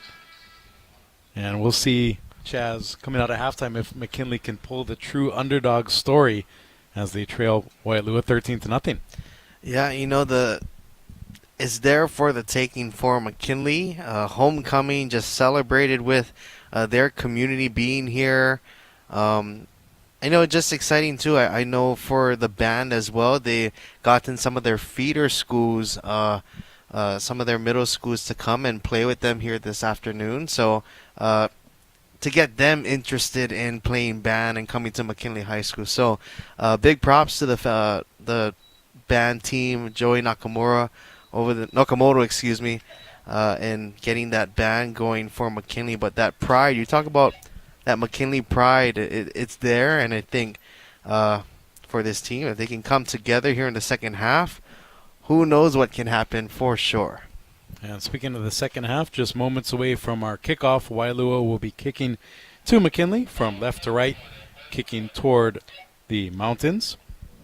Here at Roosevelt High School, the de facto home of the McKinley football team, here on homecoming for the Tigers. And for McKinley, they get the ball to start the second half. So if they can come back in with some of those second half adjustments, it's definitely going to fit them well moving forward here in the second half.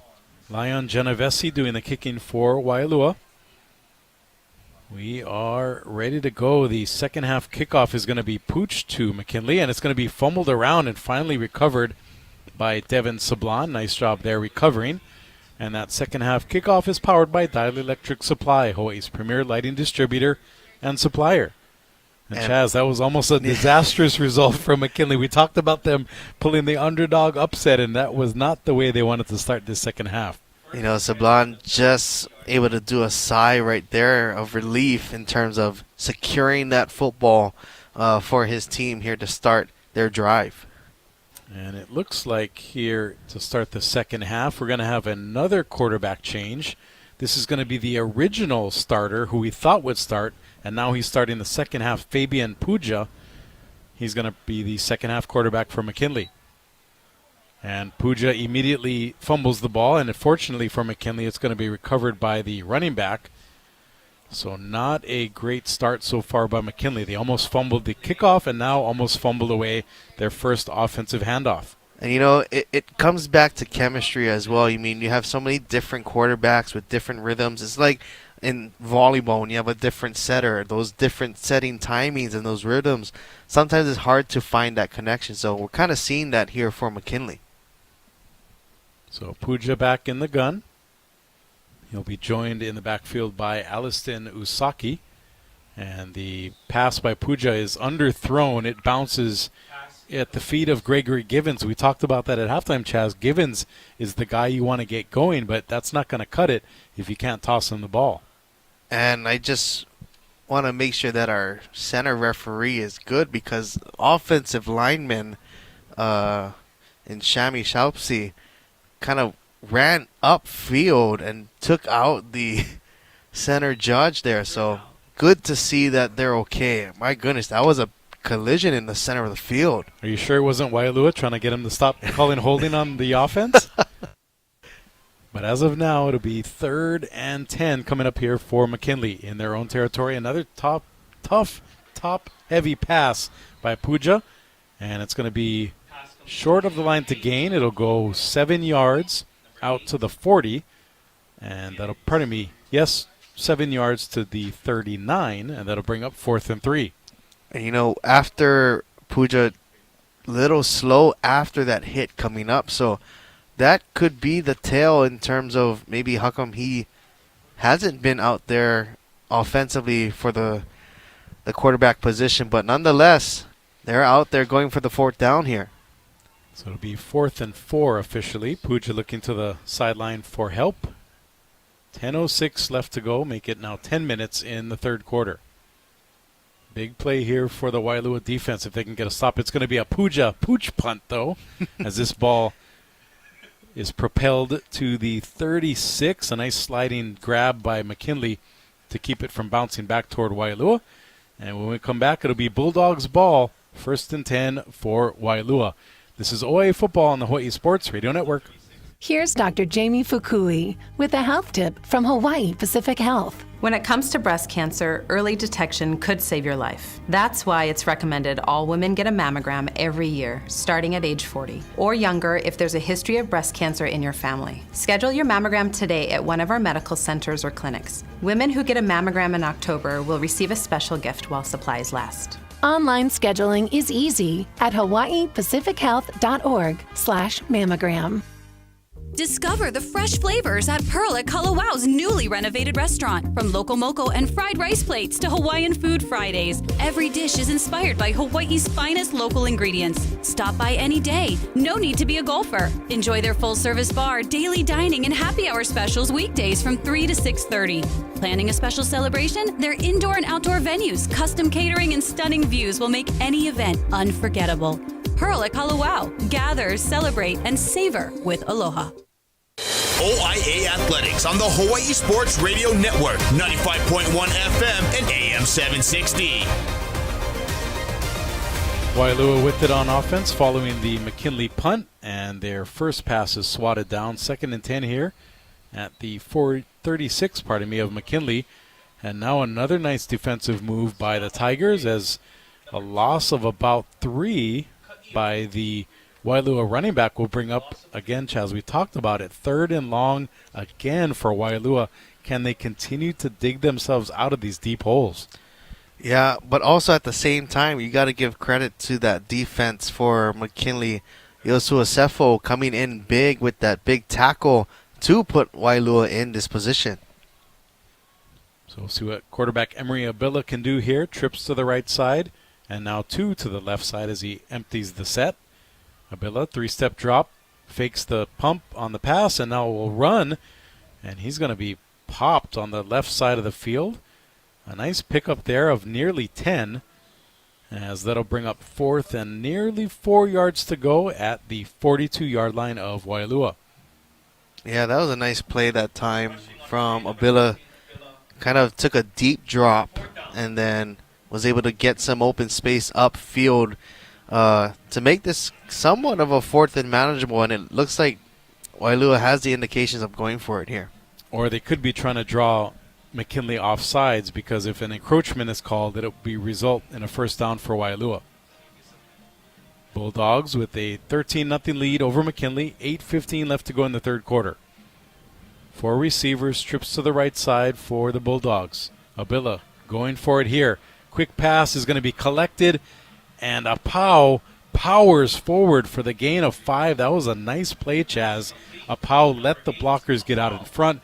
Basically a screen pass to the right side. Caught it for 2, added on 3 more, and there's your first down. Yeah, Apau came out of the backfield that time, kind of slipped under right in front of the defenders, caught that ball. Abila put it right on the money, and nice first down for Waialua on that 4th down conversion. And Jason Powell with that opening rushing touchdown is kind of getting himself into position for our Fun Factory VIP of the game. We'll see how that race shakes out. As another quick pass to the left side now for Waialua. And broken tackles mean big plays for Waialua, as dancing ahead is Hayes Ramos, who turns a 2-yard gain into a gain of 13. He gets into McKinley territory. And Chaz, I wonder now if McKinley's tired defense is starting to kind of fall apart at the seams. Yeah, that's a good point by you in terms of McKinley having to keep up with Wailua's receivers. And you got Hirota, Pascual, and really Hayes Ramos having a great game out there here tonight. Lots of hands on hips for McKinley. Again, a very tired defense. They've been on the field a lot tonight as the Tigers trail Waialua 13-0. 7:05 left to go in the third quarter. Abila with trips to the right side. Quick pass again out to the right. Sky Hirota has it. And Hirota dives ahead. He's going to have another first down on the gain of 10, getting to the 29 of McKinley. I mean, if you were able to kind of copycat what Waialua is doing in terms of trying to get Givens these small little pitches here that Hirota has been finding, that could help McKinley offensively. Waialua has worked that play to a T here this evening. And I don't want to jinx it. I'm going to knock on wood here in the press box, but it's amazing what Waialua can do without penalties, and they're driving on offense. And right on cue, McKinley with the penalty as they jump offside. I told you I didn't want to jinx it. And for all the Waialua fans, I didn't jinx Waialua there. So you can't pin that on me. But that'll help Waialua move it to 1st and 5 now to the 24 of McKinley following the defensive penalty. And like we said during the halftime show, these were fixable things here for Waialua, and so far it's showing the discipline that, if they can really pinpoint and do these things well, they're going to be a tough team to beat for sure. So Waialua driving deep into McKinley territory, trips to the left side. Abila has it. Looking left, now dancing. He's going to run for it again, and he's going to pick up a hard-earned, technically no yard gain there. I thought he got at least 1, but we'll see where the referees spot it. It will be no gain, so 2nd and 5 coming up. But even the fact that Abila could avoid the sack and get back to the original line of scrimmage, I think is a positive there with that 13-point lead. Yeah, definitely. You got to give a lot of credit to the McKinley defense for that great coverage, and Abila just being heady on that play and getting a positive gain right there. Already halfway through this third quarter, no score in this frame, but Waialua with the 13-0 lead still as a delayed handoff. But before that, we're going to have a pre-snap penalty. Stop me if you heard this before, on Waialua. And hopefully this is just not more of things to come here for Waialua. You have been able to drive this football here on this drive, and hopefully this just doesn't slow them down here offensively. And that false start called on the receiver Hayes Ramos. Coach Gary Wirfs literally up in arms about asking what happened and why are these receivers jumping offside, because normally when you're out that way, you follow the ball, and when you're looking down the line at the ball, just watch the ball and then you go. So 2nd and 10 now. Abila dancing, avoiding pressure, running right, looking right, and now will indeed take off and run it as he pinballs through 4 defenders, and he's going to be slung forward. Wow, I guess they called forward progress because he got to the 20, but they call him down at the 23, so that'll be a gain of a couple, and that'll bring up 3rd and 4 to go. I mean, for Abila, just had nowhere to go that time and just kind of tucks his head down and pushes his way forward, and in somewhat way, not the hit that you want your quarterback taking, but at the same time, he's now made it a third and manageable. Yeah, the dual threat ability of the Waialua quarterback on display tonight. As Abila in the gun again, moving quickly, running left now. He's going to take off and use his legs. He's ahead for a first down. He gets to the 16-yard line of McKinley. And another first down by Waialua. And again, some more jawing after the play. We'll see if that starts to bubble up as McKinley's defense continuing to be pushed to the limit and getting continually frustrated as we go into this game. And great play design call here from Waialua. You put the ball in a tough third down situation in the hands of your secure quarterback, and Abila got and secured the first down. So 1st and 10 now for Waialua. 3:30 left to go in the third quarter, and a nice pass out to Ramos, trying to make up for his false start penalty, and he almost gets a touchdown. He's going to have another first down, scampers to the 3-yard line. Actually, pardon me, the 4-yard line. So 1st and goal coming up here for Waialua on the doorstep, trying to break through that door for another touchdown are the Bulldogs. And you know, I thought McKinley played that play very well, but you got to give the second effort to Ramos, breaking that initial tackle and now setting it up 1st and goal. And setting up Jace Apau for a potential second rushing touchdown. We mentioned him being in the running for our Fun Factory VIP of the game. I'd venture to say that he can pick up that award with a touchdown here, and right on cue, he scampers to the right side, 4 yards for 6. Waialua surges ahead 19-0 now on Jace Apau's second rushing touchdown of the game. He had a 2-yard run in the first quarter, and here in the third, a 4-yard scamper for 6. And not only a positive that Apau got into the end zone, but I think a second positive is you don't see a flag. That is definitely a positive, as there have been quite a few flags tonight, and I'm going to go ahead and put Apau in the front running for our Fun Factory VIP of the game, as his second rushing touchdown is a good one. Waialua looking to make it a 20-0 lead if they can convert the extra point, but a flag on the play will delay that just a bit. Would it be right at this point? Looks like this is going to go against McKinley here. And I wonder now, if you're half the distance following the foul, does Waialua want to go for 2 and make it a true 3-score lead? Yeah, because earlier Waialua had that block kick in that first score that they had. But looks like they're going to be content with going for the extra point. And we'll see if Waialua can convert here. It'll be Lion Genovese, the freshman, putting up the kick here. Snap is good, hold is good, and the kick is right down the middle. Waialua surges ahead 20-0 with 2:50 to go here in the third quarter. You're listening to OIA Football on the Hawaii Sports Radio Network. No matter what side of Oahu you stay, personalized, convenient, and efficient financial service is the Ko'olau Federal Credit Union way. Visit ko'olaufcu.org and join today using your mobile device. Ko'olau FCU is federally insured by the NCUA. For the few, the proud, the first to fight, Ko'olau Federal Credit Union has your six. Whether you're active duty, civilian, or a member of a Marine household, Ko'olau FCU has a branch on base. Visit ko'olaufcu.org to join today. Ko'olau FCU is federally insured by the NCUA.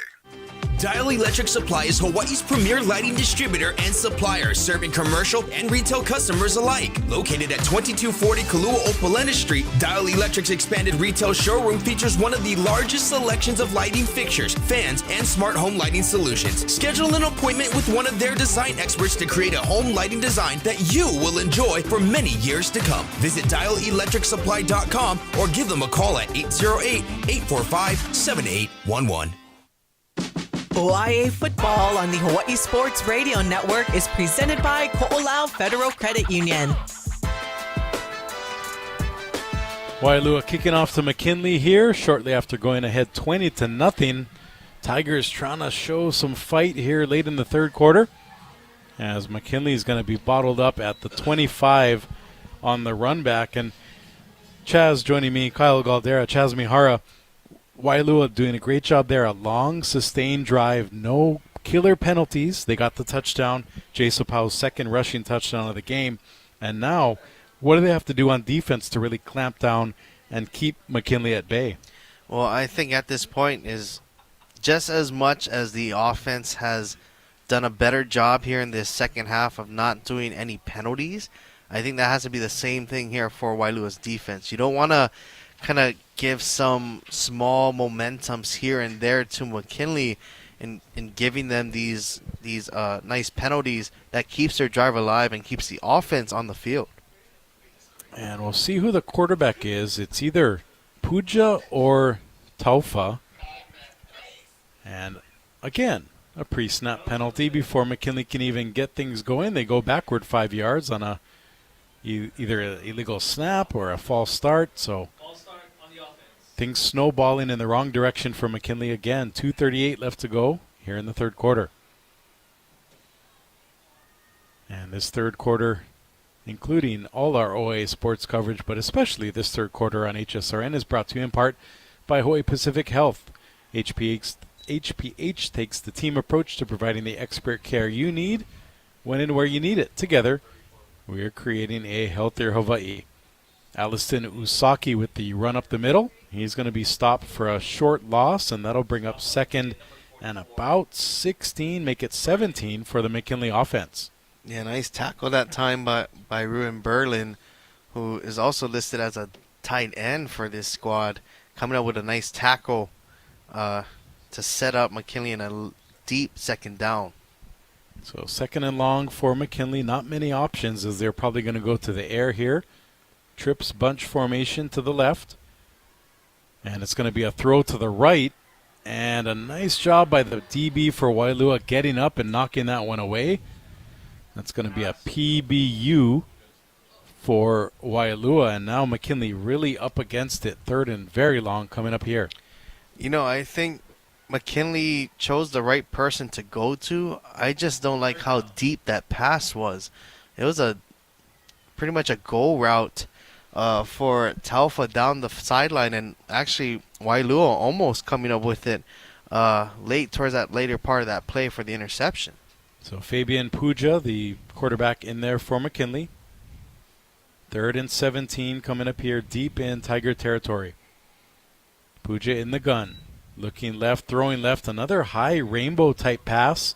This one's going to be caught by Aukai Lyman Aya, and he's going to be hit hard on the Waialua sideline.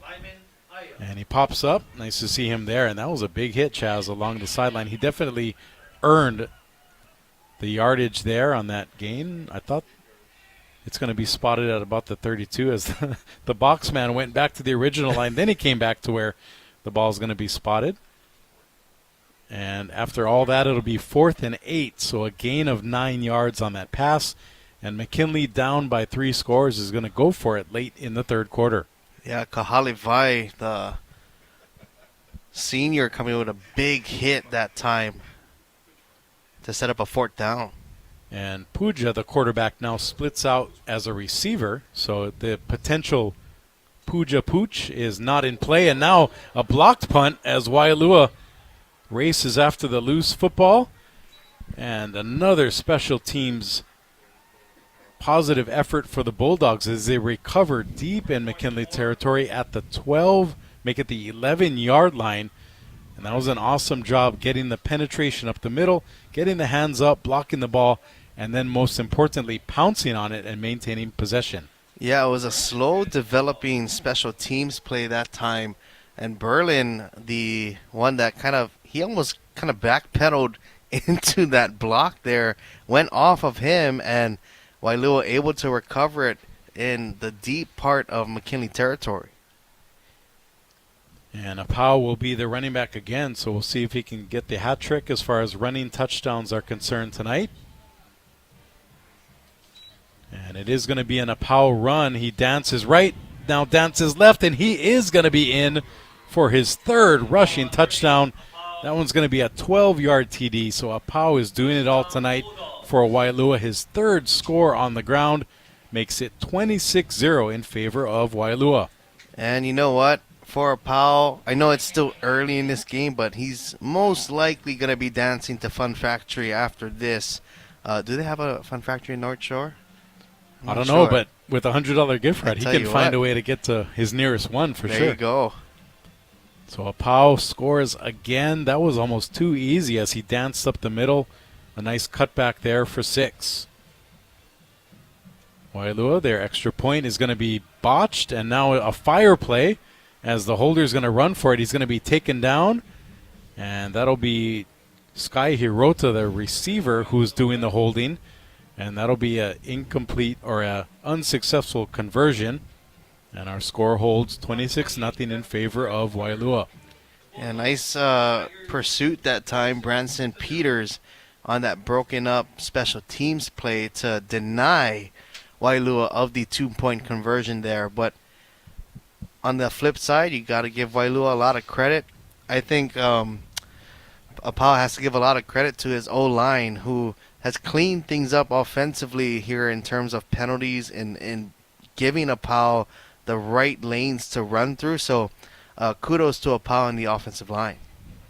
And I know our own Paul Brecht is on vacation. Positive Paul. I'm going to put a positive spin on McKinley tonight. Even though they're losing 26-0, they have shown a lot of positivity.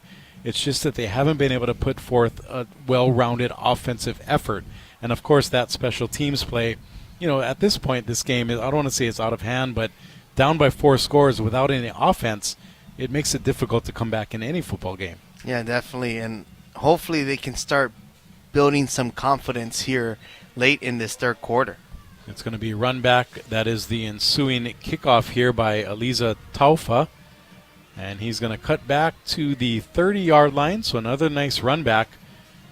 And with 1:18 left to go in the third, Waialua right on the precipice of running away with this one as they're ahead by 4 scores. Yeah, so like I said earlier, hopefully McKinley can try and find some plays here for Taufa, and actually who we haven't called so far here in the second half is Gregory Givens as well. And we'll see what McKinley does here on offense, as it appears to be Fabian Puja as the quarterback again. A couple of reserves coming on for McKinley here late in the game. And Puja with the pitch now, but before that can happen, we're going to have a stoppage and another false start. So for McKinley, it's been a trend of false starts and encroachments, and for Waialua, it's been personal fouls, unsportsmanlike conduct calls, and holding. So at least for McKinley, their penalties are shorter, but McKinley not being able to take advantage of the long situations like Waialua did, especially in the first half, 3rd and 16, 3rd and 17, 3rd and 25, converting that to first downs. McKinley with it 1st and 15 now. A run up the middle is going to be stuffed by the Waialua defensive line. That was big number 72, legend Lindley Molina, their top D lineman, leading the action there for Waialua. And now on the McKinley side, although it's a small penalty, when you look at it on a first down, they do a running play, and now you don't get anything. Now it's 2nd and 15. So McKinley playing behind the sticks now, and it kind of hurts them with those small play calls that they want to run in running the ball. And that's a great point, Chaz, because 2nd and 15 might as well be 2nd and 50 for McKinley's offense the way they've been struggling so far. Puja with it. Couple of receivers to either side, and there goes the flag again. This time, it looks like it's encroachment on Waialua. So those penalties essentially wash, and then the run play for no gain, all that comes together to make it now 2nd and 10 for McKinley. Now let's see if McKinley can get back on schedule here with a crucial 2nd down play. And the clock continues to wind. 20 seconds left in the third quarter. Puja dancing around in the gun, looking for open space. He is going to hit the corner, and he's going to lower the boom on the defender. How about that? Puja says, take that to the cornerback. It looked like number 5, Kaimani Soriana Pascual, who also plays receiver. He took the brunt of that hit by the McKinley quarterback. And wow, what a hit delivered on the first down run by Puja. And now they're going to go no huddle here as well. Would we call that a Puja power run to the left side? I think we will. And do we have another penalty? That's the end of the third quarter as the Waialua Bulldogs in prime position here, leading McKinley 26-0. 1 quarter to go. Stay tuned. This is OIA football on the Hawaii Sports Radio Network. Who doesn't love a good pizza? Visit Slice of Waikiki, your favorite pizza by the slice shop. For over 13 years, they've been serving up huge, freshly made slices and delicious appetizers for locals and visitors alike. Drop by their new location at 333 Seaside Avenue to instantly satisfy your pizza cravings by the slice or build your own whole pie masterpiece. Visit sliceofwaikiki.com for pickup, delivery, and catering options. Slice of Waikiki, freshly made pizza with aloha. DSE Hawaii, a proud supporter of OIA Sports on the Hawaii Sports Radio Network, is a locally owned and operated union electrical contracting company. Established in 1988, DSE Hawaii provides services to general contractors, building owners, property management companies, architects, and engineers. Their commitment to the electrical industry is focused on quality, efficiency, and most importantly, customer service and satisfaction. DSE Hawaii, providing quality work in the most efficient manner. There's no task too small, no project too big for Kama'aina Handyman, voted best handyman service on Oahu, and Yelp has placed him in the top 100 local businesses this year. Kama'aina Handyman has the highest ratings with over 1,500 reviews. Plus, they've partnered with Oahu Inspections for all private and residential. Oahu Inspections has one of the few certified master inspectors in Hawaii. Make life easier. Call Kama'aina Handyman. We answer the phone, we show up, we get it done. Log on today. Kama'ainaHandyman.com. Your brand new home for OIA Athletics. KGU AM. K236CR. Honolulu is the Hawaii Sports Radio Network on 95.1 FM and AM 760. Back to more of the OIA featured game of the week on HSRN 95.1 FM and AM 760. Brought to you by DSE Hawaii. Welcome back to our Saturday night football coverage here on HSRN. Kyle Galdera and Chaz Mihara here with you at Roosevelt High School, Tiki Vasconcelos Stadium. It's McKinley hosting Waialua on homecoming for McKinley, but it's been all Waialua looking to spoil the party as they lead it 26-0. But to McKinley's credit, Chaz, Tigers finally getting something going on offense as Puja has the offense out to midfield. 2nd and 2 coming up here. It's going to be a handoff up the middle. First down on the ground. Tigers into Bulldogs territory as a tough run is going to go to the 41 for that long first down run. You know, for McKinley, this is what it looks like when they play ahead of the chains. I mean, they have a quick conversion to Sablan, and then you're able to run the ball up the middle with Ashton Nakagawa. You know, that's exactly what you want for McKinley. And now you're ahead of the change, another new downs in Waialua territory. So McKinley looking to take a bite out of the 26-0 deficit. 10:35 left to go in the ball game, so they're going to have to move quickly if they are indeed going to come back. Puja fakes the handoff, now throws it out to the right side. Devin Sablan has it, and Sablan hits the corner. He's going to get a hard-earned 3-yard gain there. 2nd and 7 coming up at the 38 of Waialua. You know, although it's only a 3-4 yard gain, I like what McKinley is doing offensively. You just ran the ball with Nakagawa, then you set it up with a play action to Sablan, 3-4 yards. That's kind of what you want there on first down. So the good thing for McKinley, as I mentioned, they're moving the ball. The bad thing is they're taking a lot of time doing it. 10:25 left to go in the game. Puja sends a man in motion, gets the snap, looks left, now dances right, throws right, and he has an opening, but the receiver can't haul it in as it goes off the fingertips of the intended receiver. I believe that was Sablan again, who had a touchdown waiting for him if he was able to haul it in, but I think he turned a little too quick trying to make the run toward the end zone. Yeah, got to give Sablan, or actually Puja, credit for extending that play, but unfortunately, like you said, Sablan couldn't finished that one with a catch and would have been a big play for them on second down. And playing the coulda, woulda, shoulda game, what if Puja had started this game at quarterback? How different would this ball game have been? Puja gets the errant snap, pulls it in, now chased by 3 defenders. He avoids them. Now running right, gets a couple of blockers. He's going to plunge ahead. And Puja is forward enough for a first down, get into the 30, make it the 29-yard line of Waialua. So I'd venture to say that, Chaz, Waialua has Puja problems here in the fourth quarter. Yeah, I mean, he's been getting some kind of positive momentum for this offense, whether it's running the ball, throwing the ball with those small plays. And right now, like you said, Waialua having a hard time trying to contain Puja.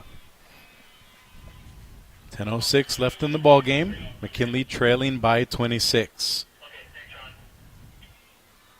Puja with trips to the left side, single wide near side. One running back to his right. Another high snap. Puja looking to run, and he's finally going to be brought down, as it looked like the spying defensive lineman gets the tackle there. That was Shaden Lele getting in on the action, the sophomore, with the stop, and that's going to be a loss of 1. So wouldn't be ruled a sack because the quarterback was on the run there, and now an injured player for McKinley.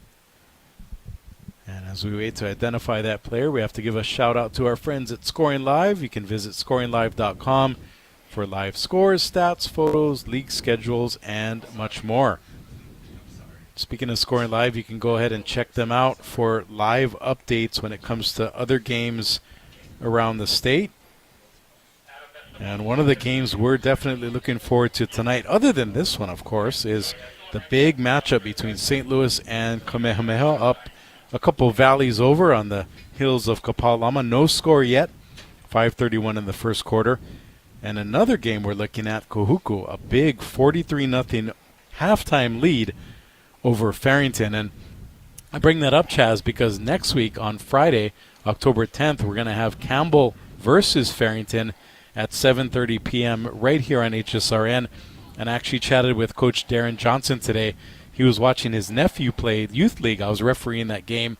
I had a chance to talk to him before that game, and he said, we got punched in the mouth. They lost to Mililani. He thought they should have won that game. And then last night, they got demolished by Kapolei. He said they got punched in the mouth, and now they're going to have to bounce back against Farrington. And seeing how Farrington's been struggling, they lost to Lelehua. They're losing big here to Kohuku. And now Campbell gets Lelehua in what I would call a must-win game if Campbell's going to stay alive in the open division. Yeah, definitely. So a game that you want to tune into for sure, and we'll have that for you right here on our network. And it looks like either 65, I think it's 65 coming off the field for McKinley. Shami Shapusi, a sophomore lineman, and hopefully he's okay. That sports injury report brought to you by Hawaii Pacific Health, creating a healthier Hawaii. Again, be sure to stay tuned for the post-game show as we'll present our Fun Factory VIP of the game.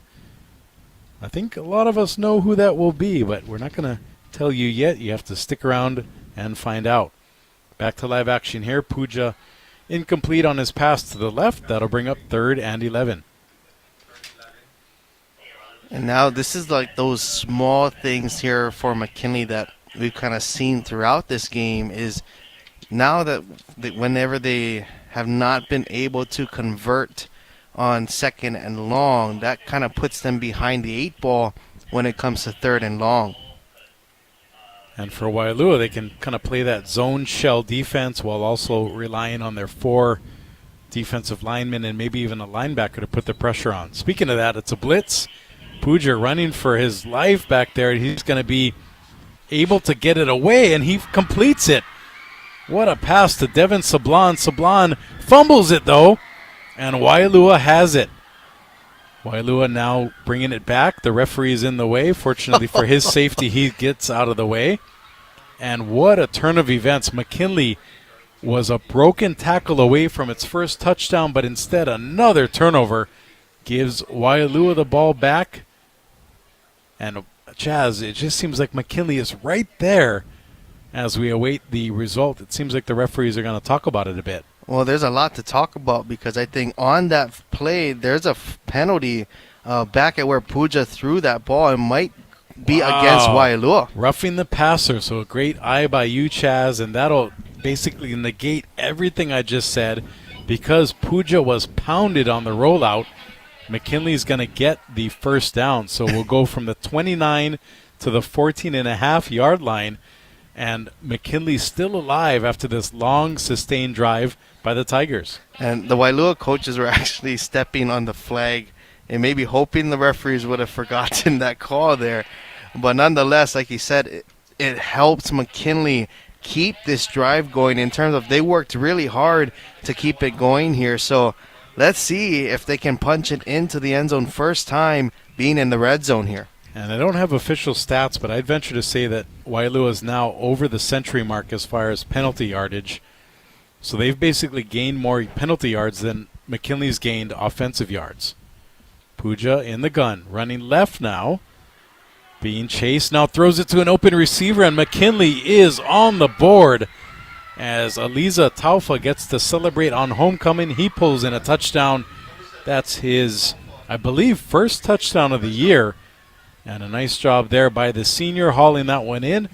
And McKinley down by just 20 now with 9 minutes to go in the game. And that's the icing on the cake, that play there for Taufa. And one of the guys that we talked about in halftime and saying if McKinley can get this guy going, it's going to be crucial. And what a first touchdown there for the senior on homecoming to get them on the board. And again, I said it before, I don't want to play the coulda, woulda, shoulda game, but I will. Why hasn't Puja been playing quarterback the whole time for McKinley as he leads them to a touchdown drive there? The extra point, I believe, is no good. And McKinley trails by 20. We'll have the conclusion of this one when we come back. Waialua up 26-6 over McKinley. This is OIA football on the Hawaii Sports Radio Network.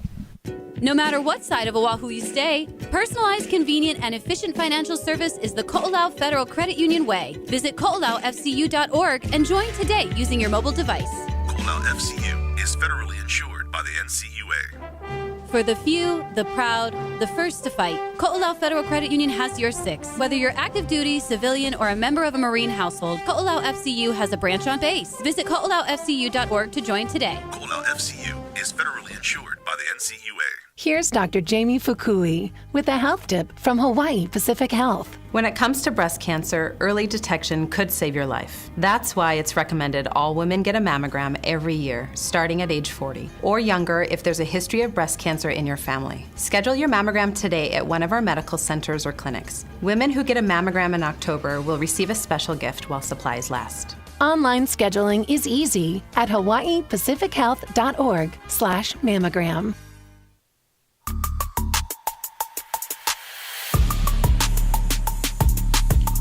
Welcome back to Roosevelt High School. It's gotten a little more interesting as McKinley gets on the board and now trails 26-6 after the great Puja pass to Taufa.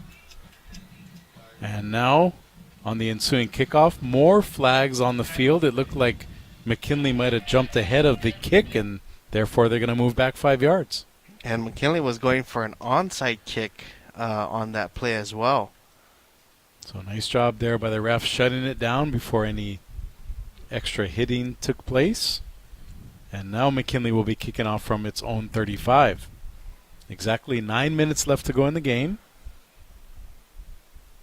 And Waialua again in command, but if McKinley can get a couple of stops here and show the same offensive prowess that they showed on that last drive, they could get right back in this ballgame. Yeah, definitely. And now it questions if McKinley's going to try again that onside kick, or like you said, put some faith in their defense and try and pin Waialua as far back as they can.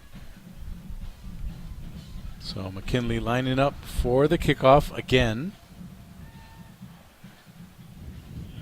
And it will now be more of a pooch kick, and it's going to be fielded by Waialua. Now cutting back come the Bulldogs. And this is going to be a great return. Oh, and a big hit on the sideline. And that was number 10, Caden Soriano Pascual, doing a nice job getting it all the way into McKinley territory at the 37-yard line.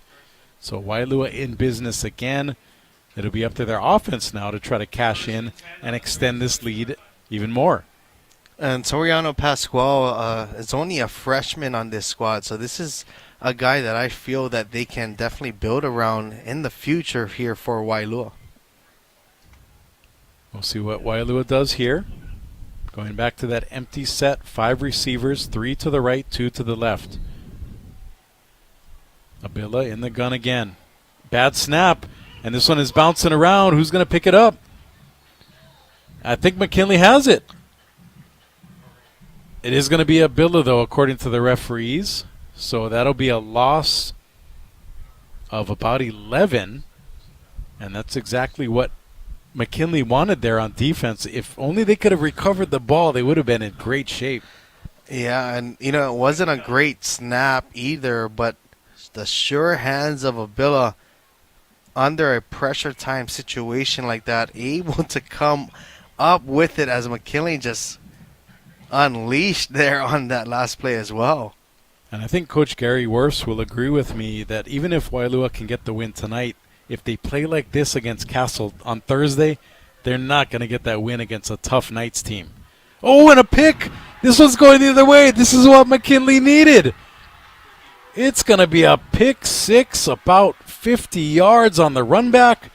And McKinley is right back in this game as Taufa has it for the pick 6. He had a receiving touchdown and now a pick 6 as McKinley is back in the ball game. 7:45 left to go.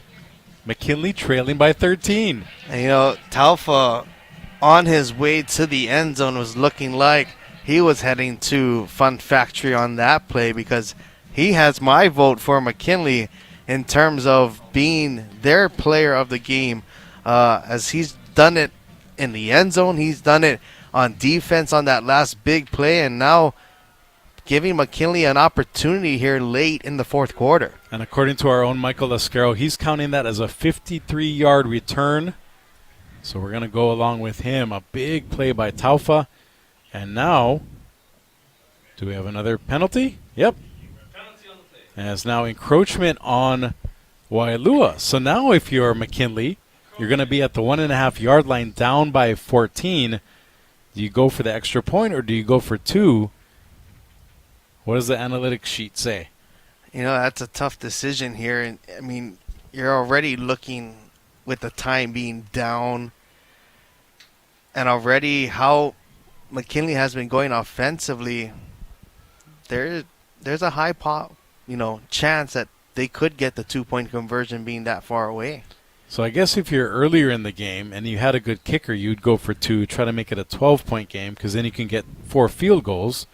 But McKinley's going to call timeout, I believe, and talk about it. So they're going to use one of those precious timeouts now, which leads me to believe that they are going to go for 2. We're going to keep it here. Kyle Galdera and Chaz Mihara. And Chaz, we were just moments ago talking about how Waialua was running away with this game. They were up 26-0, and now a couple of minutes later, 2 unanswered scores by McKinley, both coming from Aliza Taufa, one on offense, one on defense. And McKinley is poised to cut that deficit in half. Well, you got to give McKinley credit, right? I mean, that third quarter we were sitting here thinking, Waialua kind of has sealed this one. But a good fourth quarter here for McKinley, and them turning the table. One good offensive drive, a defensive score. Now it puts them in a position where if everything lines up nicely, they can play spoiler here late in the fourth quarter. So McKinley currently down by 14. They're going to be at the 1.5-yard line following the Waialua encroachment penalty on the extra point. And again, the fact that McKinley took a timeout leads me and I think everybody else to believe that McKinley is going to go for it, and it looks like they will line up for 2. Big formation here. Yeah, it looks like a wildcat. as number 1 and number 2, Branson Peters and Kimo Kayo, are in the backfield. And now it's a direct snap. It looked like Tarsin Soliaga gets the direct snap, and he is in for 2. So McKinley does go for 2 and makes it now a 26-14 lead in favor of Waialua. What a game, folks. Stay tuned for the conclusion of this one. This is OIA football on the Hawaii Sports Radio Network. Since 1976, locals have loved this place. And now the newly renovated Pearl at Kalawao is ready for your next round. Play their championship 18-hole course or sharpen your short game on the brand new Namomi Ekolu 3-hole pitch and putt. Open daily for residents, visitors, juniors, and groups. No membership required. With Kama'aina rates, rental clubs, and a full driving range, Pearl at Kalawao is golf reimagined. Pearl at Kalawao, where Hawaii comes to play. Who doesn't love a good pizza? Visit Slice of Waikiki, your favorite Pizza by the Slice shop. For over 13 years, they've been serving up huge, freshly made slices and delicious appetizers for locals and visitors alike. Drop by their new location at 333 Seaside Avenue to instantly satisfy your pizza cravings by the slice or build your own whole pie masterpiece. Visit sliceofwaikiki.com for pickup, delivery, and catering options. Slice of Waikiki, freshly made pizza with aloha.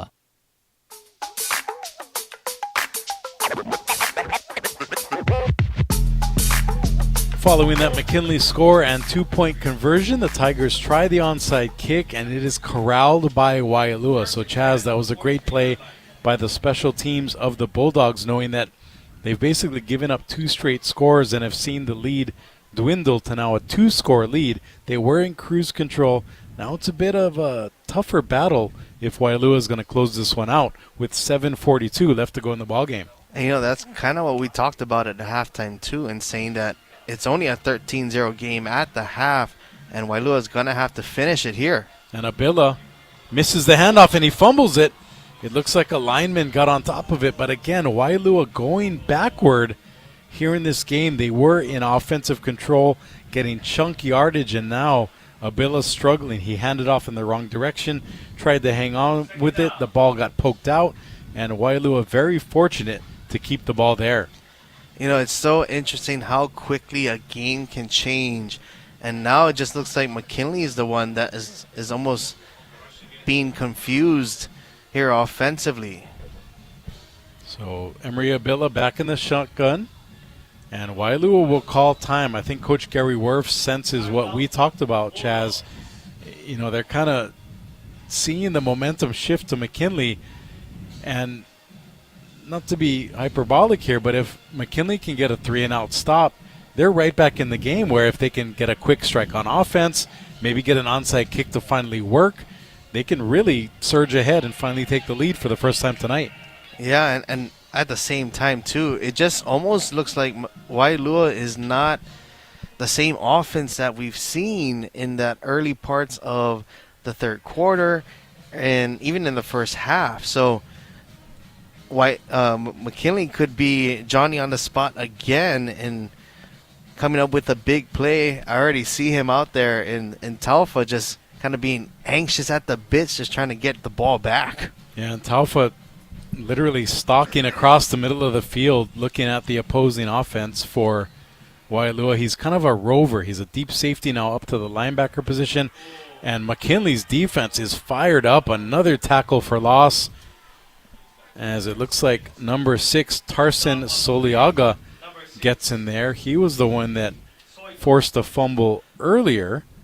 And now it'll be 3rd and very long for Waialua, something that they've been used to during this game. But as we mentioned, Chaz, this is going to catch up to Waialua. You can't keep, just the law of averages in football, you can't keep accomplishing first downs on 3rd and long as many times as Waialua has done tonight.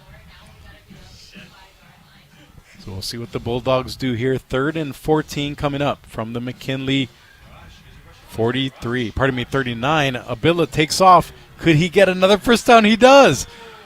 He says, "Take that, Kyle." Abila's going to scamper all the way for a touchdown. Abila says, "I can do whatever I want." 3rd and 15, 3rd and 40, whatever, as Abila goes all the way for another rushing touchdown for Waialua. And everything, Chaz, we just said about McKinley getting back in the game might be a moot point because that big touchdown run has put Waialua up by 3 scores again. And Kyle, that was, I don't know, the play that I felt was going to happen. Some kind of big play, and Abila did a great job of being patient. He kind of let that play develop, let McKinley go down the field looking for a deep pass, and then that whole wide open middle became open for him, and he ran through that hole and get all the way home for the score. So Waialua puts the extra point up and in, and they're now ahead a little more comfortably, 33-14. We're going to keep it here. 6:04 left to go in the game, and Chaz, a little more breathing room for Waialua, but what does Waialua's defense have to do now to clamp down, knowing that McKinley has really got some energy? They've been playing great defense other than not being able to contain the quarterback there, and on offense they've been moving the ball. So what do the Bulldog defenders have to do to put this game away? You know, I think if they can kind of just remember how much time is left. If they can keep everybody in front, tackle people inbounds, kind of let McKinley use the clock, that can also be useful to their advantage as well. So McKinley has a lot that they got to do already in this game. I think defensively for Waialua, you keep everybody in front, don't give up a big play, and I think they'll be able to kind of get this clock down as well late in the fourth quarter. So halfway through the fourth quarter, 6:04 left to go in the game. Waialua kicking back to McKinley. And to your point, Chaz, Waialua has the scoreboard and the clock on its side the rest of this game. And it looks like Waialua will realign their kicking formation.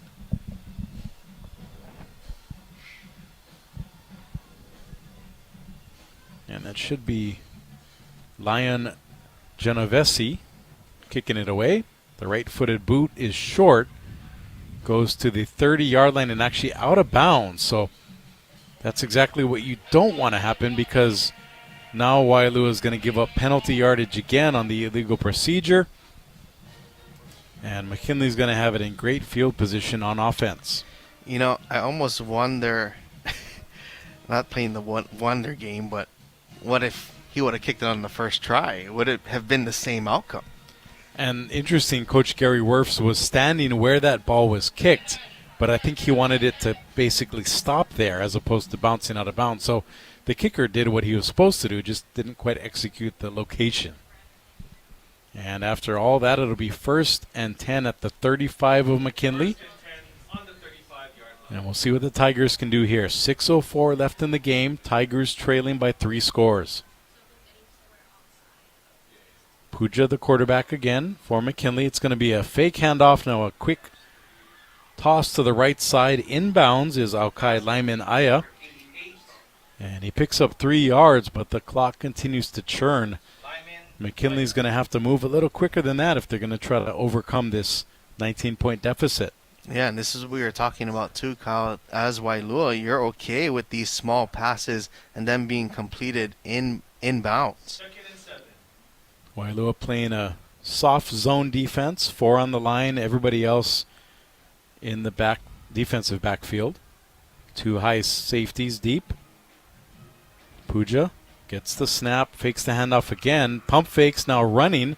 He's going to launch it to the right side. He has a receiver. And that's going to be a completed pass. A little pushing and shoving after, and Taufa has that one. He moves the chains for the first down in to Waialua territory. You know, that was 2 positives there for Taufa, because the first one was knowing that Puja was in trouble, scrambling, came back to the quarterback, caught the ball, and the second positive was getting out of bounds to stop the clock. Clock now ticks under 5 minutes. McKinley needing to move a little quicker if they're going to get back in this ball game. Puja looks left, dances around, now throws it left, and that screen pass is going to be dropped. Actually, it hits the ground before it even got to the receiver. So that'll bring up 2nd and 10, but the good news for McKinley, as John LaRocco couldn't come up with it, is that at least the clock stops there. Yeah, in a way, it looked like Puja was just trying to see if anything was going to open up. And that was like the safe route there going out, and fell incomplete, didn't harm anybody, stops the clock. So 2nd and 10 here at the 47 of Waialua for McKinley. Trailing by 19, 4:40 left to go in the ball game. Puja has it. Quick drop, looking to run, now bouncing back. He's going to be sacked, though, as Waialua was all over that one. It's going to be a little sack dance by Ruben Berlin, as well as Kaipo Suinaka Manners, who shared that sack. And for Waialua, basically they know that McKinley's going to be passing on every down. Like we said, they can pin their ears back as far as the pressure on the D-line, and they got the job done there with the sack. And there's a coverage sack as well, like you said. They know they're passing, they're only rushing 4, and basically that pocket collapsed inwards to Puja, had to fall on it.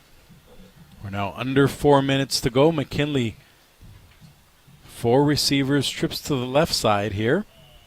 Back in their own territory following the sack. Puja running away to the left, looking right. He's going to be sacked again. And that looks like Berlin with another sack. That's back-to-back sacks for the lineman. He did a little dance last time. This time a little tired from all that running, but he's going to be congratulated by his teammates after that big takedown of the opposing quarterback. Yeah. What good back-to-back plays for Berlin. One with a coverage sack, and second one just being in pursuit, bringing down Puja on a big 3rd down play. And that'll bring up 4th down and approximately 22. So a long opportunity here for McKinley. Their backs are up against it. 3 minutes to go in the game, down by 19, and a 4th and 22 at hand. Puja gets the snap, running away from pressure again. Can he find an opening? He evades one defender, now throws it deep. He has a man, but it's tipped away. A nice job by the Waialua defensive back. I believe that's number 1 back there, Jeremiah Kahalevai. And that'll be a turnover on downs. Waialua, they were tested late by McKinley, but fortunately they were able to hang on thanks to this 3-score lead on defense there, really pressuring McKinley and getting the ball back.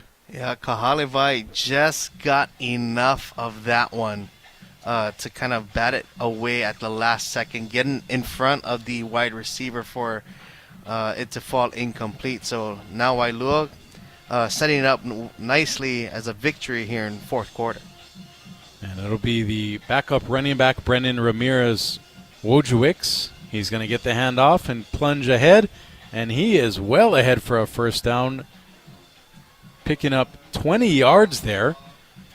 And our own Michael Lascaro, good eyes by him, noticing that Jasa Pau is out of the game. So I don't know if he's injured or maybe Waialua is figuring, let's keep him fresh for the battle on Thursday against Castle. But you know what? When you have a backup like Ramirez Wojciech who dances ahead for 20 yards, I think they're going to be okay.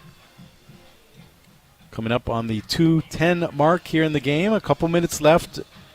And now another flag. This is going to be encroachment on McKinley as their defensive linebacker drew Waialua's to jump offside or false start, and that's going to be encroachment on McKinley. And now we're just seeing the small penalties here from McKinley just kind of just add to what has already been a decent second half here for Waialua, and just adding them a little bit closer here to closing this one out. 1st and 5, under 1:45 left to go in the game. Another delayed handoff as Waialua continues to churn the clock, ahead by 19. And that's going to be the backup running back Ramirez Wojciech again. It seems like this is his game to help salt away for Waialua. And if they manage the clock well here, 2nd and 6 coming up. 2nd and 5. If they can get one more 1st down, this game will be theirs. It's a 33-14 lead, 1:18 left to go in the ball game. And now another flag, false start by Waialua. The Bulldogs just cannot get out of their own way here on a Saturday night.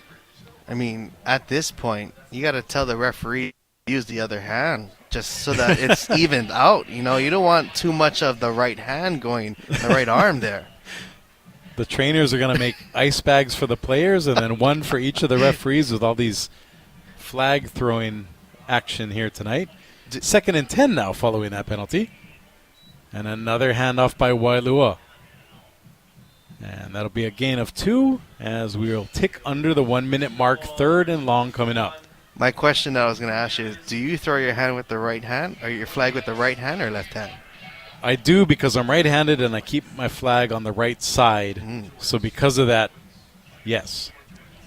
But I don't think I've ever thrown this many flags in one game as this crew has tonight. So props to them for getting it done. Waialua, big play here, under 40 seconds. All they need to do is run a play, not turn the ball over, and they should be able to salt this game away. Waialua trying to avoid the delay. And Abila should get down. He does go down at the 25. And as long as McKinley doesn't call time, that'll be the ball game. And that will be it. Waialua was tested late. The Tigers tried to pull the underdog upset, but it wasn't enough as Waialua gets the 33-14 win. And we'll have a big showdown with Castle on Thursday to determine the 4th place team in the OIA D2 ranks. And that'll be official. The clock hits 0, 33-14, the Waialua win over McKinley. We'll be back to wrap it up and present our Fun Factory VIP of the game. Again, McKinley losing to Waialua on homecoming, 33-14. You're listening to OIA Football on the Hawaii Sports Radio Network. No matter what side of Oahu you stay, personalized, convenient, and efficient financial service is the Ko'olau Federal Credit Union way. Visit ko'olaufcu.org and join today using your mobile device. Ko'olau FCU is federally insured by the NCUA. For the few, the proud, the first to fight, Ko'olau Federal Credit Union has your six. Whether you're active duty, civilian, or a member of a Marine household, Ko'olau FCU has a branch on base. Visit ko'olaufcu.org to join today. Ko'olau FCU is federally insured by the NCUA. At Fun Factory, we can't make traffic jams fun, and we can't make waiting in line fun, but we can make this weekend fun with 4 locations on Oahu. There's a Fun Factory near you. Visit funfactorygames.com for more info. Fun Factory, where the fun is made for you. Dial Electric Supply is Hawaii's premier lighting distributor and supplier, serving commercial and retail customers alike. Located at 2240 Kalu'opolena Street, Dial Electric's expanded retail showroom features one of the largest selections of lighting fixtures, fans, and smart home lighting solutions. Schedule an appointment with one of their design experts to create a home lighting design that you will enjoy for many years to come. Visit dialelectricsupply.com or give them a call at 808-845-7811.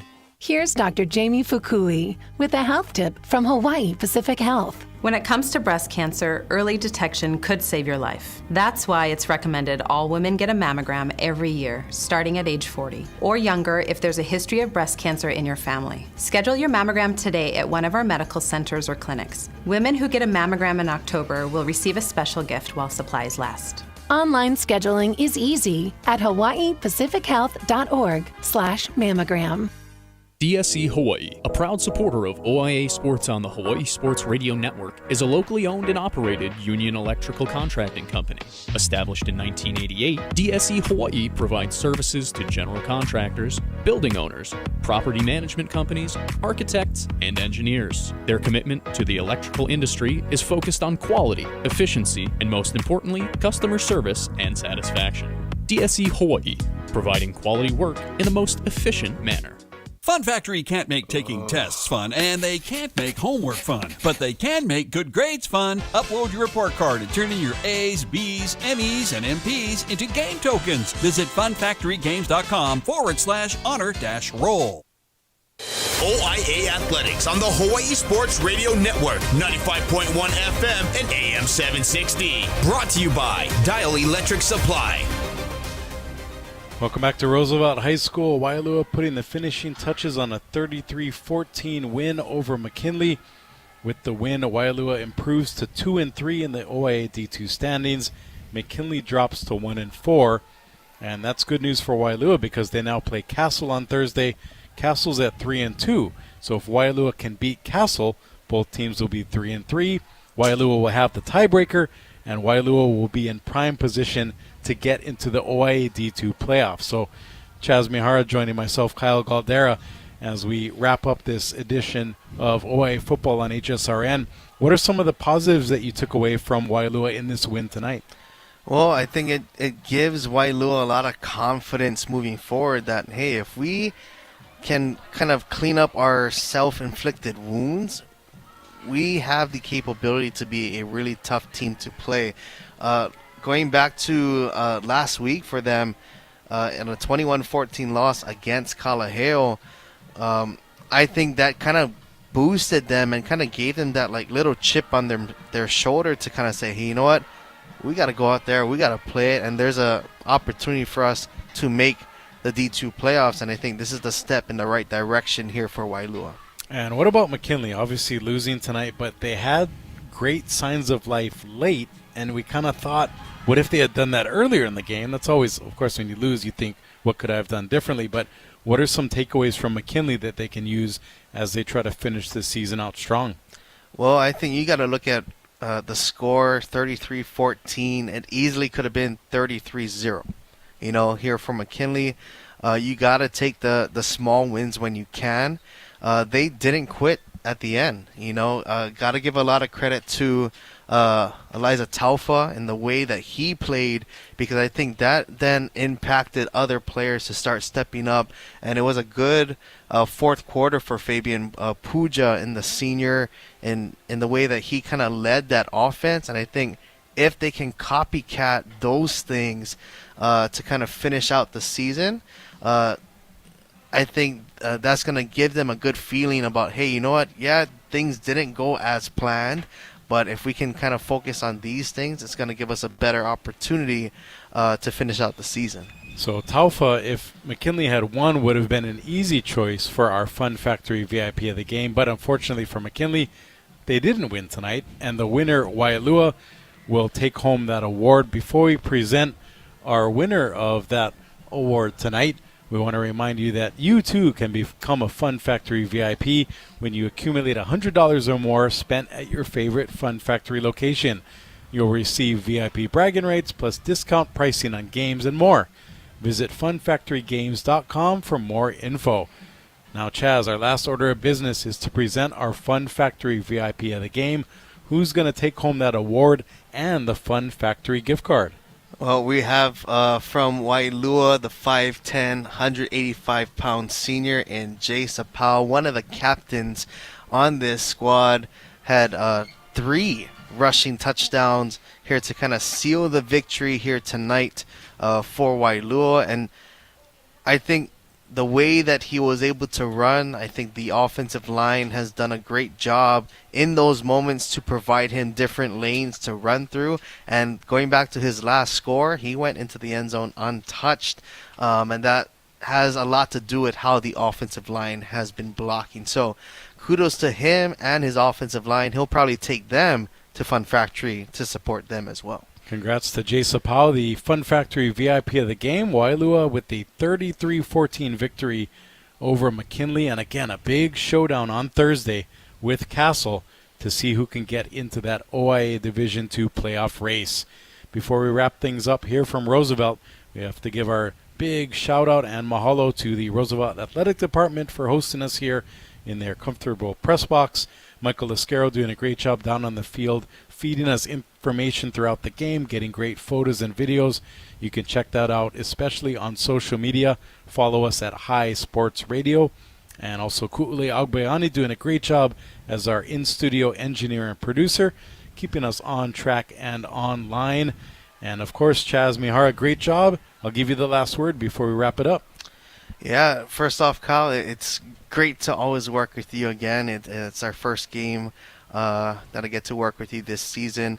But I do want to spend a special shout out to Student Activities Coordinator at McKinley High School, April Nakamura. Although McKinley didn't get the win, it was a great homecoming. They got to celebrate with their community. and also Trisha Rommel, who also helps out the band as well. So big shout out to those two, but also kudos to Waialua on a great game, and hopefully they can continue that momentum next week. But Kyle, it's great working with you, and thanks to our awesome team here at HSRN. Likewise, my friend, and Waialua will have a happy drive home back to the North Shore, a 33-14 victory over McKinley here on a Saturday night. For our entire hard-working crew, I'm Kyle Galdera. Take care, everyone. We'll catch you on Friday. Again, Campbell versus Farrington, 7:30 p.m. right here on HSRN. Take care, everyone, and aloha. You've been listening to a special presentation of OIA Athletics on Hawaii Sports Radio Network, brought to you by Hawaii Pacific Health, Dial Electric Supply, Fun Factory, and DSE Hawaii. Visit hawaiisportsradio.com for our upcoming play-by-play schedules. We now return you to regularly scheduled programming on HSRN 95.1 FM and AM 760.